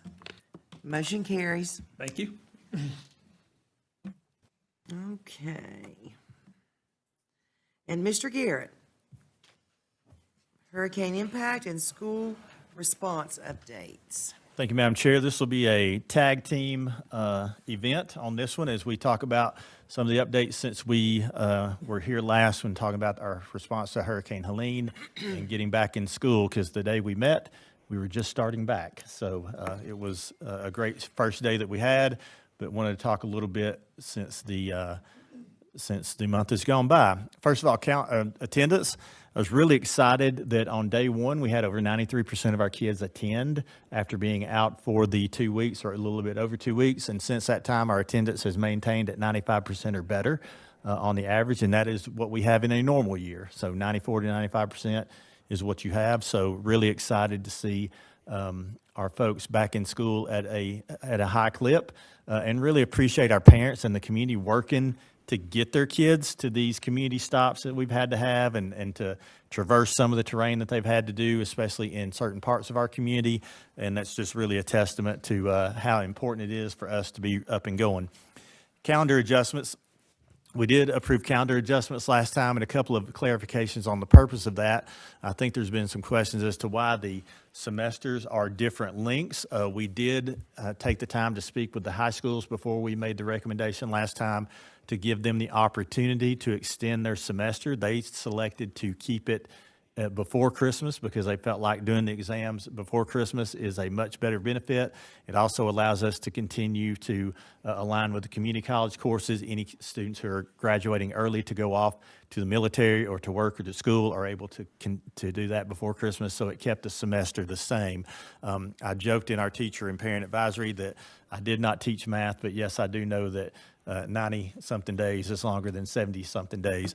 And the reason that we did retain those days, again, at the end, is it allowed us to get out before the end of May, which was the intent of the calendar all along. So we had a little bit of a head start where we didn't have to make up all the days, but by doing that, allowed us to capture 30 instructional hours back, which, as Dr. Marlowe shared earlier, those are toward the end when everyone except our high school, our block schedule high schools will be doing their exams. So we did start at their level first and then worked our way out before making those recommendations.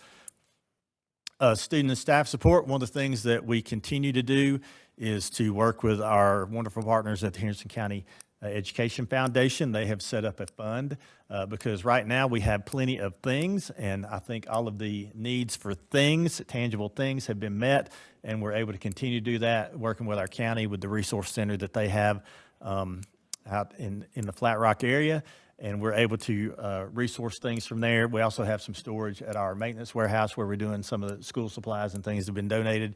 Right now, we're thinking more long-term, and what are some things that may pop up either through the winter or through the spring in the continued recovery piece. So we are asking folks, if they do want to make a contribution, that they do it through the Education Foundation, which is a tax-deductible organization, a 501c3.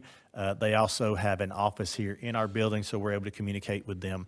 One of the things that we've done as well is we've designated Kayla Castro to be the point person to help us coordinate those efforts, either through some grant applications that we have been working on, through some donations that have come in, both monetary and in the resource area. So she was repurposed from another position that was a leadership leadership working with our Leader in Me programs, and now we will begin to transition her back. But she was the point person there to give anybody, that way they're working with our school counselors, our social workers, and our folks out in the community. Potential testing waiver for first semester. I'll let Dr. Marlowe share about that piece. We got an update from DPI on that today.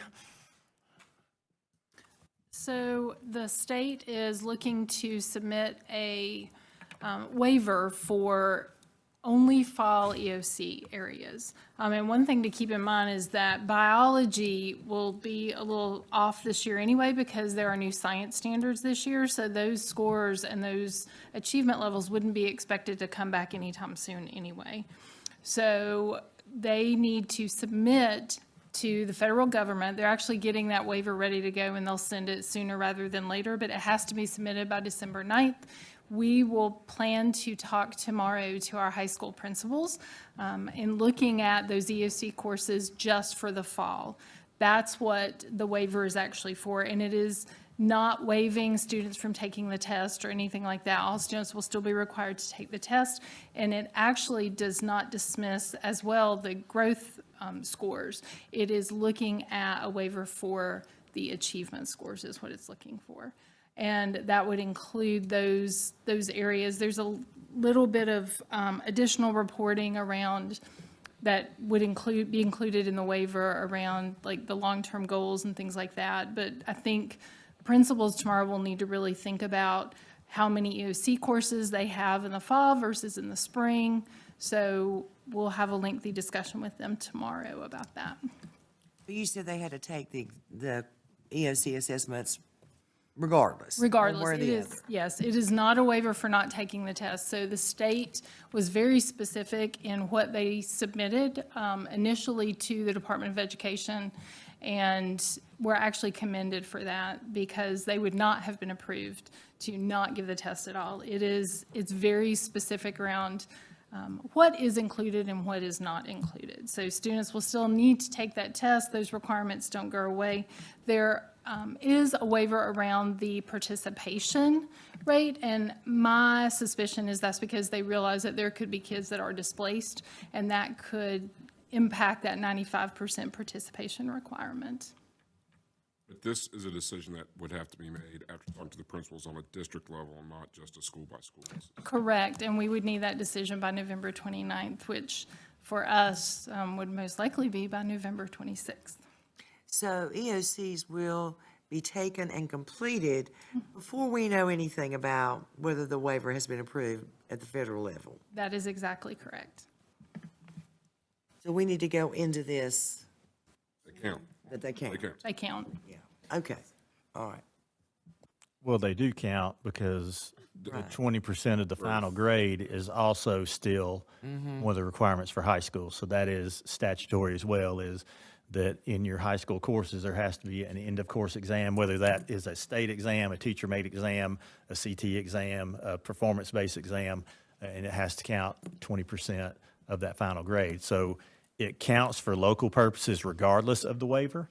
So that's important to note as well. But we will have a conversation with our high school principals very, very soon to talk about that potential and to also explain to them how this could work. Next, facilities.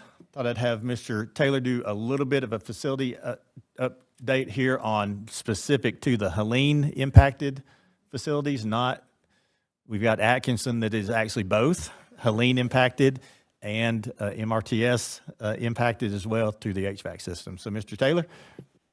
Yes, sir. So I'm going to highlight 3 of our campuses that suffered significant damage due to Hurricane Helene. So of course, starting with Atkinson, which is the one we know the best.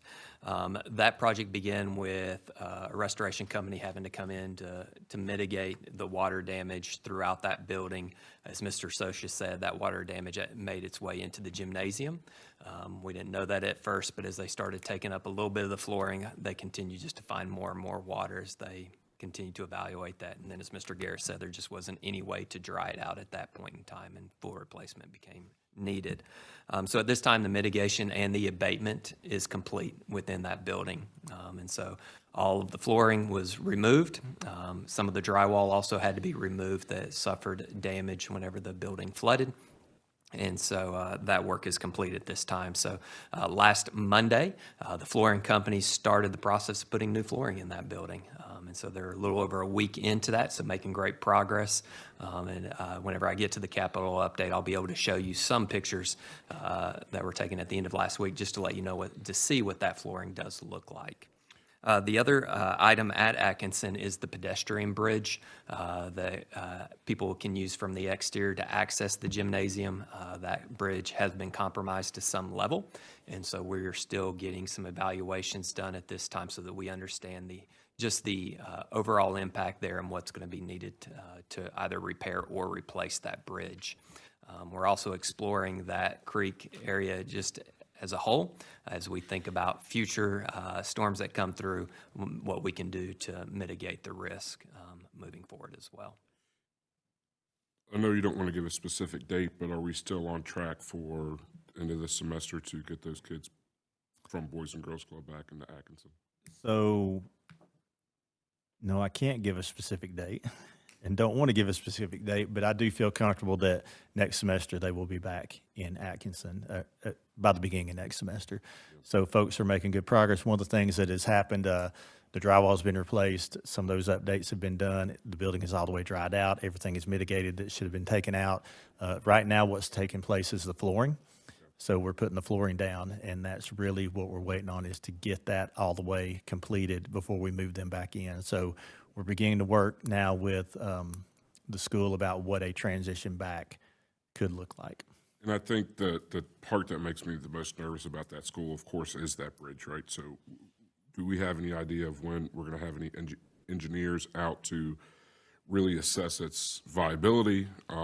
Because, yeah, you can put the wood floors back in there, but if you can't walk across there to get to it, I guess you can walk around. So the internal one is okay. Internal It's one's the okay. external one that we had the most concern about. It was the one that had water wash around the abutment. So that's the one that's in the front of the school. So Yeah, the one that's open, not the enclosed hallway. not the enclosed one. Yeah, it's okay. But we are scheduled to have an engineer. Wednesday? Yeah, Wednesday. Mhm. Okay. And then what would you do with the creek? The creek runs right through the middle of the school, you know, it's just, I'm sure it was a great idea at the time, like, oh, look, the kids can play in the creek, but, Mr. Dillon, our Director of Facilities, has already had some people out looking at it to give him some ideas. of pipe what it those- underground or something. Really looking at securing the bank and then what can be removed from either some of the drainage that's coming into it, or an island has been formed there as 'cause well. And so just trying to clean up as well. It flooded before, not to this extent, but the parking lot floods there, right? It's in a low area, you got the creek right there, and so I think we need to think, this isn't a one-time thing for that, at least the parking lot to get flooded at all. So one of the things that we're finding out that FEMA does make available is the opportunity to mitigate future That would, occurrences. Now, it's kind of a two-phased approach, is you take care of what has happened, and then beyond, and it won't be right now, but beyond, there is some funding that can be made, that could be procured for us to think about the stream bank or some other things that we see around the district. So that is something that we will keep an absolute eye on. What we have found out, it's not a trout stream, which really helps us from a Diener standpoint. So it's really under Soil and Water. So we've been in contact with Soil and Water to consult with them about what we might be able to do through there. Soil and Water is actually who looked at and helped your stream at Rugby with the restoration that took place there a few years ago and the buffer that went in there. So this could be something similar, or we may find out that we can do something even a little bit more substantial that would allow us to not have to worry about this as much in the future. yeah, I think the could thing always makes you nervous, especially working with federal government on could pay for this or could pay that. I think if that doesn't come to fruition, that this board needs to really consider when we're doing our Mr. T stuff, if we have to put money into there and ask the county for money to do something with that stream to make that school safer, then that's what we need to do. That's it. But also, just in terms of the flooring, we've been very strategic in what we've selected there, and that if we experience something like this again, the flooring is clean it up and move on. And so that, whereas this time, it was carpet throughout, and we were stuck at that point. Okay. The second school I'm going to highlight is East Henderson, inside of the stadium on the visitor side, back behind the stands, were several pine trees that no longer are standing, but when they fell on the visitor stands, and so that has compromised the stands at this time. The first report that we received is that the stands will need to be replaced, but when the engineer is here on Wednesday to look at the pedestrian bridge at Atkinson, they will also pay a visit to East Henderson to evaluate those visitor stands. Can you give us a ballpark of what a visitor 1,000-seat stand costs these days? Initial budget number we have is around 500,000. That's a total replacement. And we will not, a couple seats. well, Lawn chairs. until we get an engineer's stamp on the fact that what's is there is safe to occupy, we will not be touching those bleachers. So we're waiting on that engineer stamp and working with insurance as well. I think our insurance company thought that initial quote was pretty high, which is why they're having their person come in and evaluate it as well. Our insurance should cover that because that's trees down, right? Yes, Flood. Okay. yes. And then the final one to highlight is Rugby Middle School, where we have another pedestrian bridge that is compromised. It's the pedestrian bridge that students use to access the field across the stream for PE, sports practices.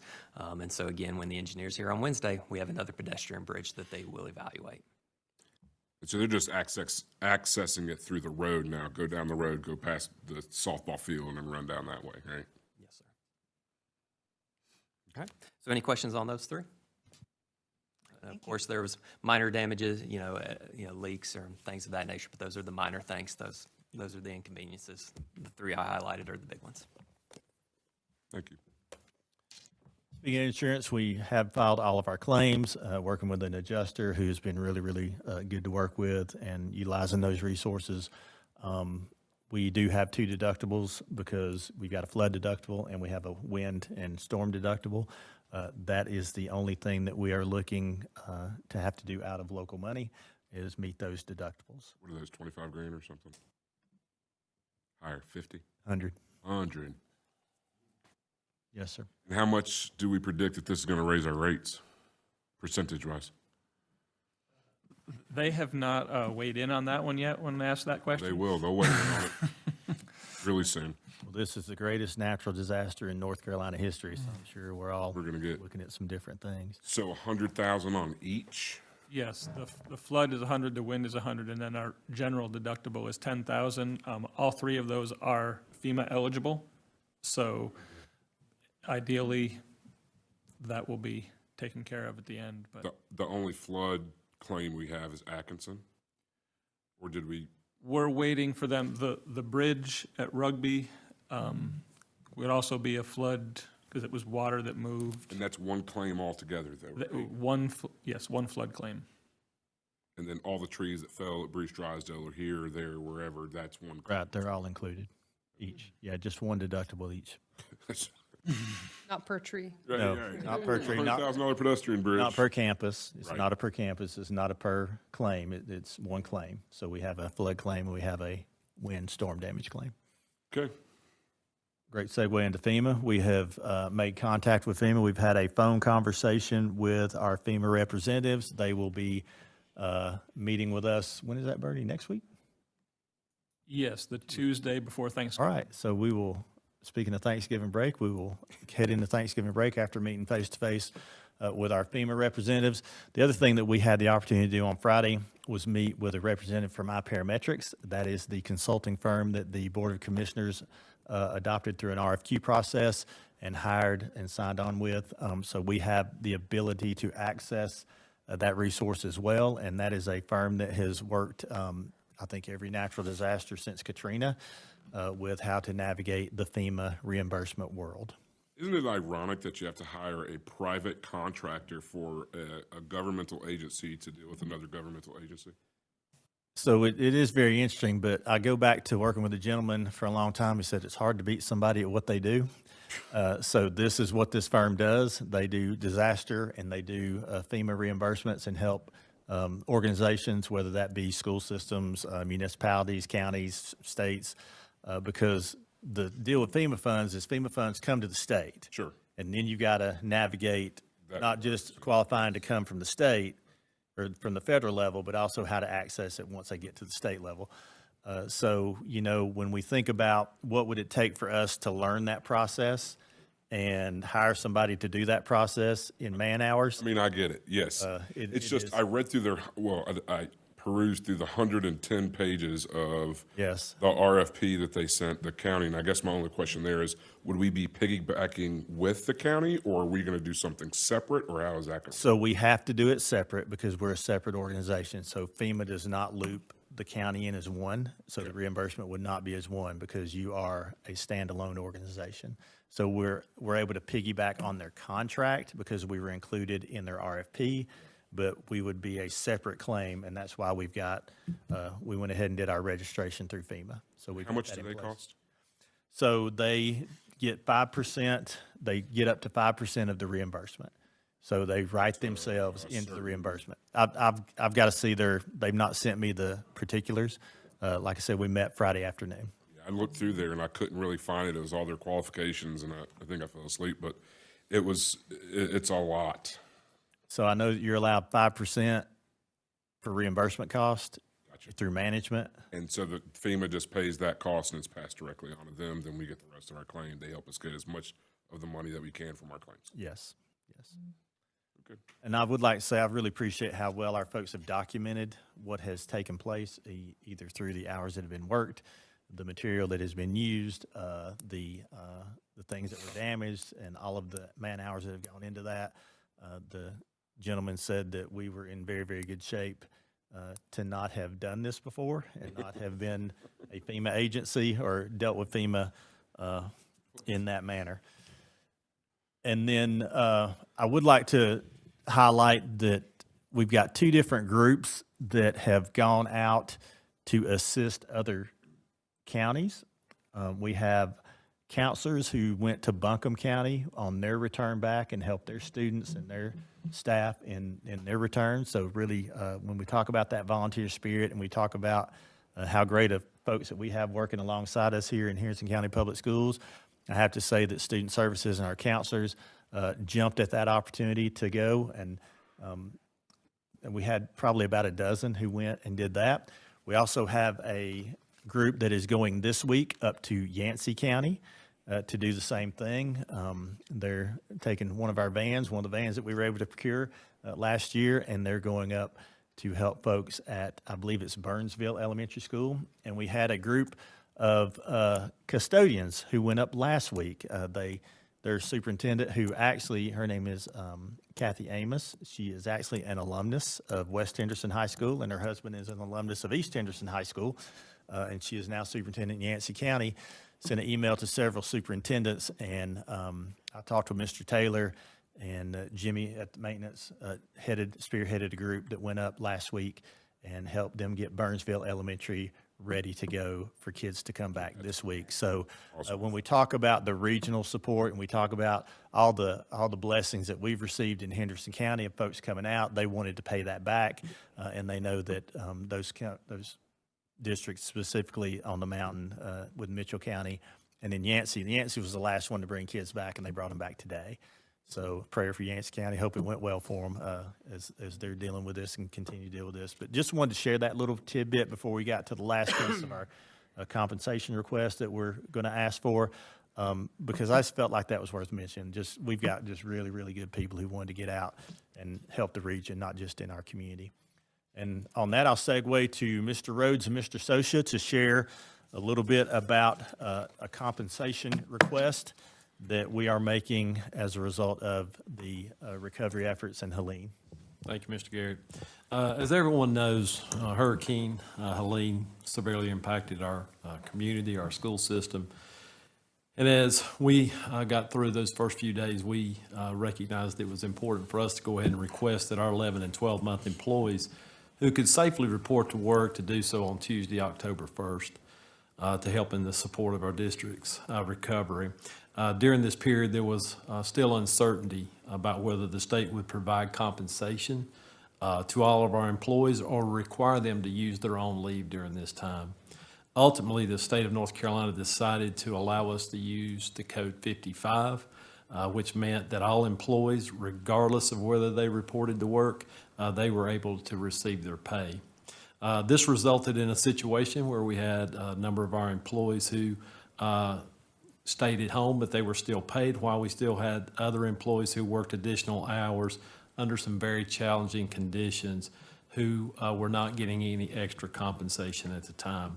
So that's where we come to you this evening with this proposal for an additional responsibility stipend for these employees. Again, I want to point out, this is a one-time financial reward that we're requesting, that they would receive their daily rate of pay, and these are for 11 and 12-month employees who reported back to work during this time. This is intended for those who went above and beyond in this time, where they were not only supporting the district recovery efforts, but also the community. One of the things that we would like to point out, that the sacrifices that many of these employees made were also at their own detriment, because they were going through the same things that our community was at this time. Many of our employees who came to work had trees that were in their yard. Some had fell on their homes. They were trying to keep generators going at their own homes to be able to keep from losing food, just to be able to keep their own homes running. But at the same time, these folks were coming to work and helping in these district recovery efforts. These contributions were very much appreciated as they continue to work to clean and prepare the schools for our reopening, assisting our community food distribution sites. I really want to point out that how well our Henderson County employees, along with our Henderson County Public School employees, work together at these distribution sites. If there's one thing that we're really good at here in the school system, we understand how to move car rider lines and how to distribute things effectively. And all four of those sites, that Rugby, North Henderson, East Henderson, and Etowah, our folks played a vital role in supporting our community by getting those things up and running efficiently on day 1 and 2 for that continued support for our community. So being able to acknowledge these sacrifices, we are asking for us to be able to, again, this additional responsibility stipend, not to exceed $250,000 that would be coming out of our fund balance. And I also would just like to make one more important note before I turn it over to Mr. Sosha, is that this does not include the superintendent or this leadership team. It is very important to us, to our superintendent and to us, that our employees who really came out and supported our system and our community receive this. It's not about us. It's about them. And so we would like to bring that to you tonight. And Mr. Sosha, if you have anything to add. I don't, but if you have any questions, I'd be glad to answer them for you. No, I think it's great that we're doing this. I do have a question on how many employees do you think that this will impact? This is going to be about 200 employees that came in. Okay. And you're giving them the additional responsibility stipend based on the hours that they worked that car rider line or the distribution lines and things of that nature? Yes, any of the folks that were called back to work that made it in, we will pay them their hourly rate of pay for the time that they came in and the response for the emergency or for the disaster. And just to make it clear, they were still paid their regular salaries before. That didn't impact that at all. Correct. Yeah, everyone in the all of our employees received their scheduled pay. Okay.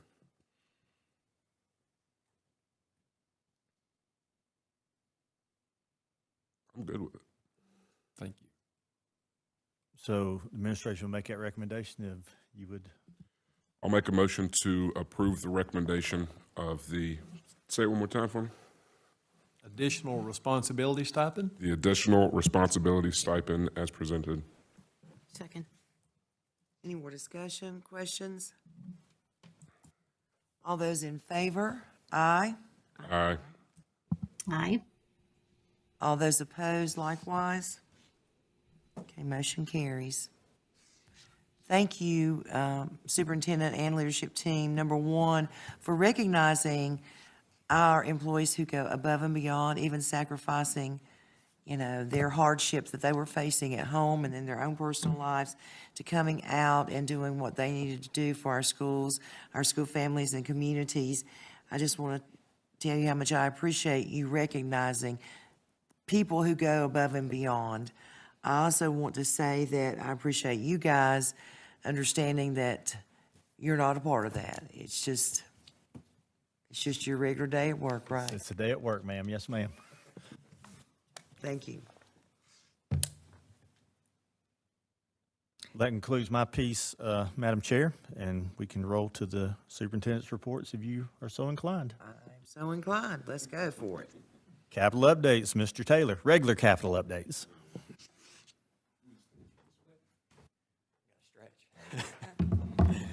All right, so for this month's capital update, going to start with the projects that have been going on that are our projects, funded through board approved using our capital funds.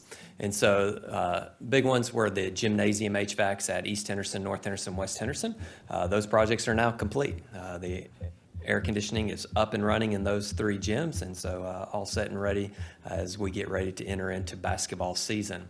I do go ahead and list Atkinson here, but I do put the note there that that flooring replacement is due to Helene. And so as I mentioned before, I do have some pictures here for you. So as we look at these 3 pictures, the first one is the cafeteria.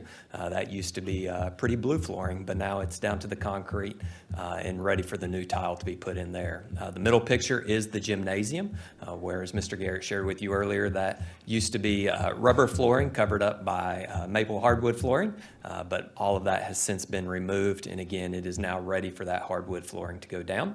And then the last picture is that walkway that connects the main building to the gymnasium.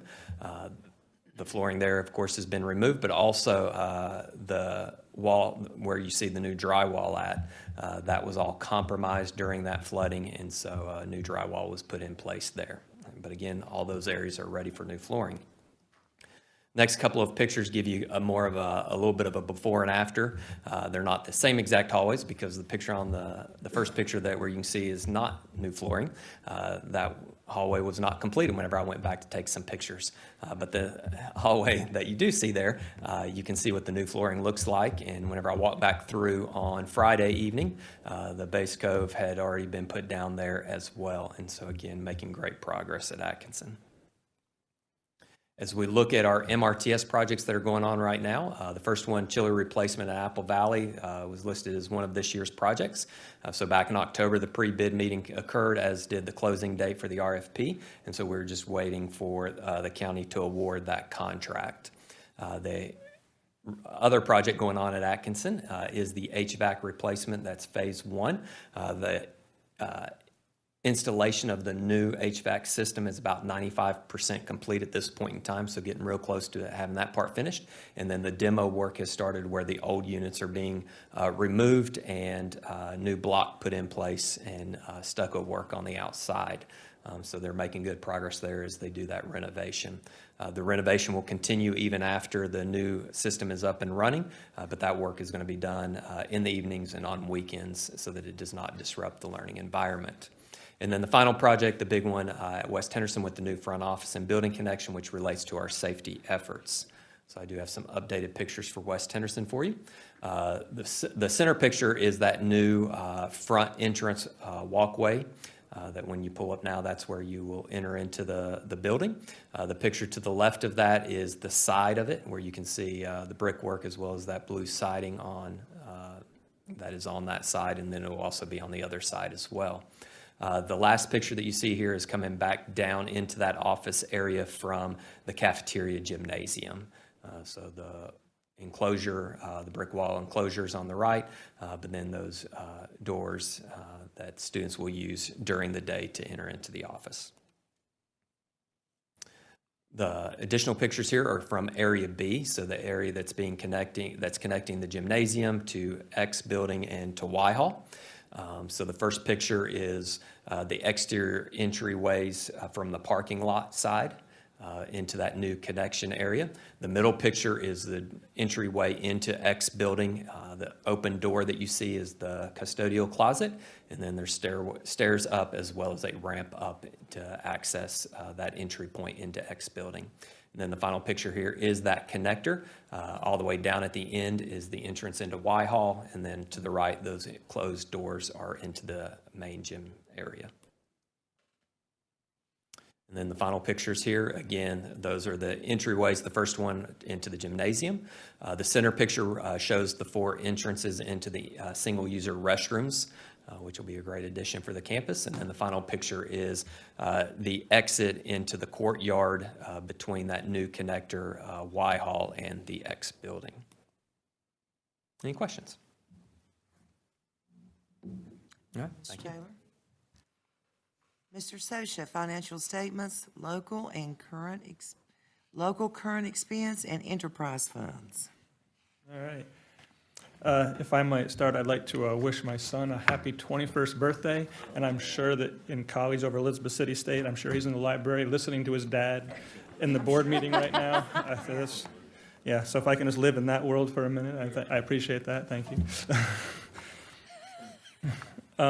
So a couple reports, local current expense and other restricted funds through October. Our revenues received were $15,387,000 and our expenditures at $10,472,000.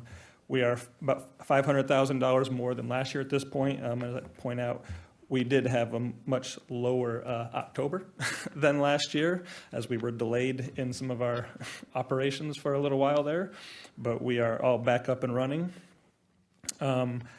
The enterprise fund through September 30th, so for the first quarter of the year, child nutrition revenues of $1,717,000 and expenditures at $1,710,000, just on the slight positive side, which is a good way for that program to be going. Again, that's through September 30th. And the child care program, first quarter revenues, $270,000, and expenditures are up at $342,000. Part of that negative is, as I mentioned, $29,841 was from the COVID money that was from last year. That's part of why that is in the negative. Again, operations being a little bit behind this year on that front as we went through the first quarter. We're never going to make up that difference on the child care front, though. That's not reimbursable because, I mean, we paid all of our PSPN people. We paid everybody. We didn't have any kids there for 2 weeks, right? And so you're always going to chase that for the rest of the year. Correct. Okay. You anticipate that we're going to end up in the negative in that? We will probably end up in a slight negative for childcare for this year, yeah. What's their fund balance? Their fund balance is plenty enough to cover that, but we're going to be chasing that number all year. Correct. It's a matter of paying attention to the operations Absolutely. as they are coming in and making sure that we're keeping up with the actual regular operation. Has PSPM picked up from normal levels? Are they at normal levels, PSPM and AM? They are now. They were before? Only? Yes.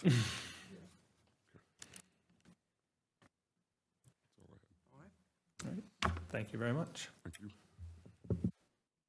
Superintendent, General Operations. Thank you, Madam Chair. It's a pleasure to share the General Operations Report this month. November is History Appreciation, NC Veterans History Appreciation Month and National Native American Heritage Month. So we certainly celebrate those groups. November 22nd is National Substitute Educators Day. And this is a day and age where that is becoming more and more of an important holiday for our school district because we certainly value those. We are actually building that subgroup up again post-COVID, but it has taken quite a while. But certainly appreciate our substitute educators and what they do for us each and every day. November 27th through the 29th, we will have no school. That is the Thanksgiving break for all students and staff.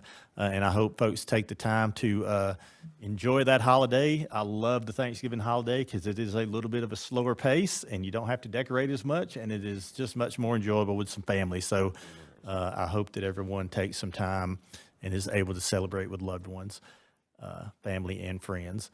Our school board oath of office for our new members and our re-elected members will be here on December the 3rd, and we will follow it with a school board training that we do the ethics training each year. So Mr. Campbell will be here to do that. So you're certainly welcome to join us at noon to witness the oath ceremony and then stay for a little bit of a lunch, and then we'll rotate right into the board training at 1 o'clock with Mr. Campbell.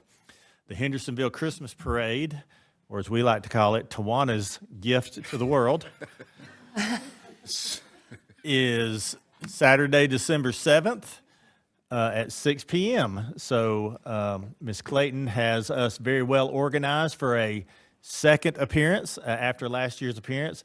There will be more lights, more flash, more glitter, and just more. There'll just be more. And we are, I think she's jockeying for prime position in the parade route. Right in front of Santa? So that, no. Yes, First, right. gotcha. Coming out of the gate, coming out of the gate. But in all seriousness, I really appreciate them putting that together. One of the things that we did new this year too was we had a booth out here for the Treat Street, which we had a lot of great comments. We're able to share some pencils and stickers and candy. So just trying to get out in the community and let them know and remind them that we are their community school district, and we're certainly happy to be engaging with the public. So come out and see the bus and all of the things that go with it, mascots and everything, on December 7th. And then you can go right to Mr. WHHS if you'd like to and contribute to that shenanigans as well, because it will be that evening, I think, at 7 or 7:30. December 9th will be your next regular business meeting. At that business meeting, as you know, you will reorganize the board. So you will select a new chair and vice chair for the coming year. And that will be on December the 9th. The closed session will begin at 3, and regular business will begin at 4. And if you'll allow me just a moment, one of the public comments was talking about the symposium. So I did want to make sure that the public was aware that that was an opt-in. So through the Parents' Bill of Rights, the principal and the staff did work and sent that agenda out ahead of time. So everyone who participated in that had a parental permission form that was turned in. There was an alternate assignment for anyone who didn't want to go through that. On that parent permission form attached to it was the agenda. And what they did is they covered the historical perspective of the Electoral College, the election process from a national level. They also talked about different media biases and what that looked like on one of the days.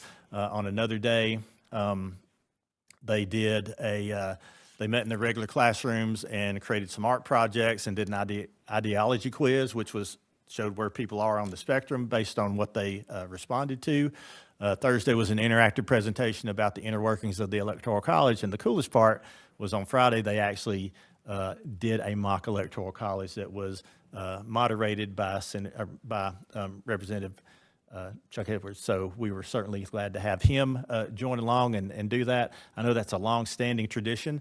This year, they did not get the presidential election right. In 2016, they did get it in Trump's first term, and in 2020, they were correct. I think when all the dust was settled, they correctly picked 19 of 23 of the races that took place, which is not bad. So it's a process that I think could be a national model with the way they go at it. And they do a symposium every year, Hendersonville High School does.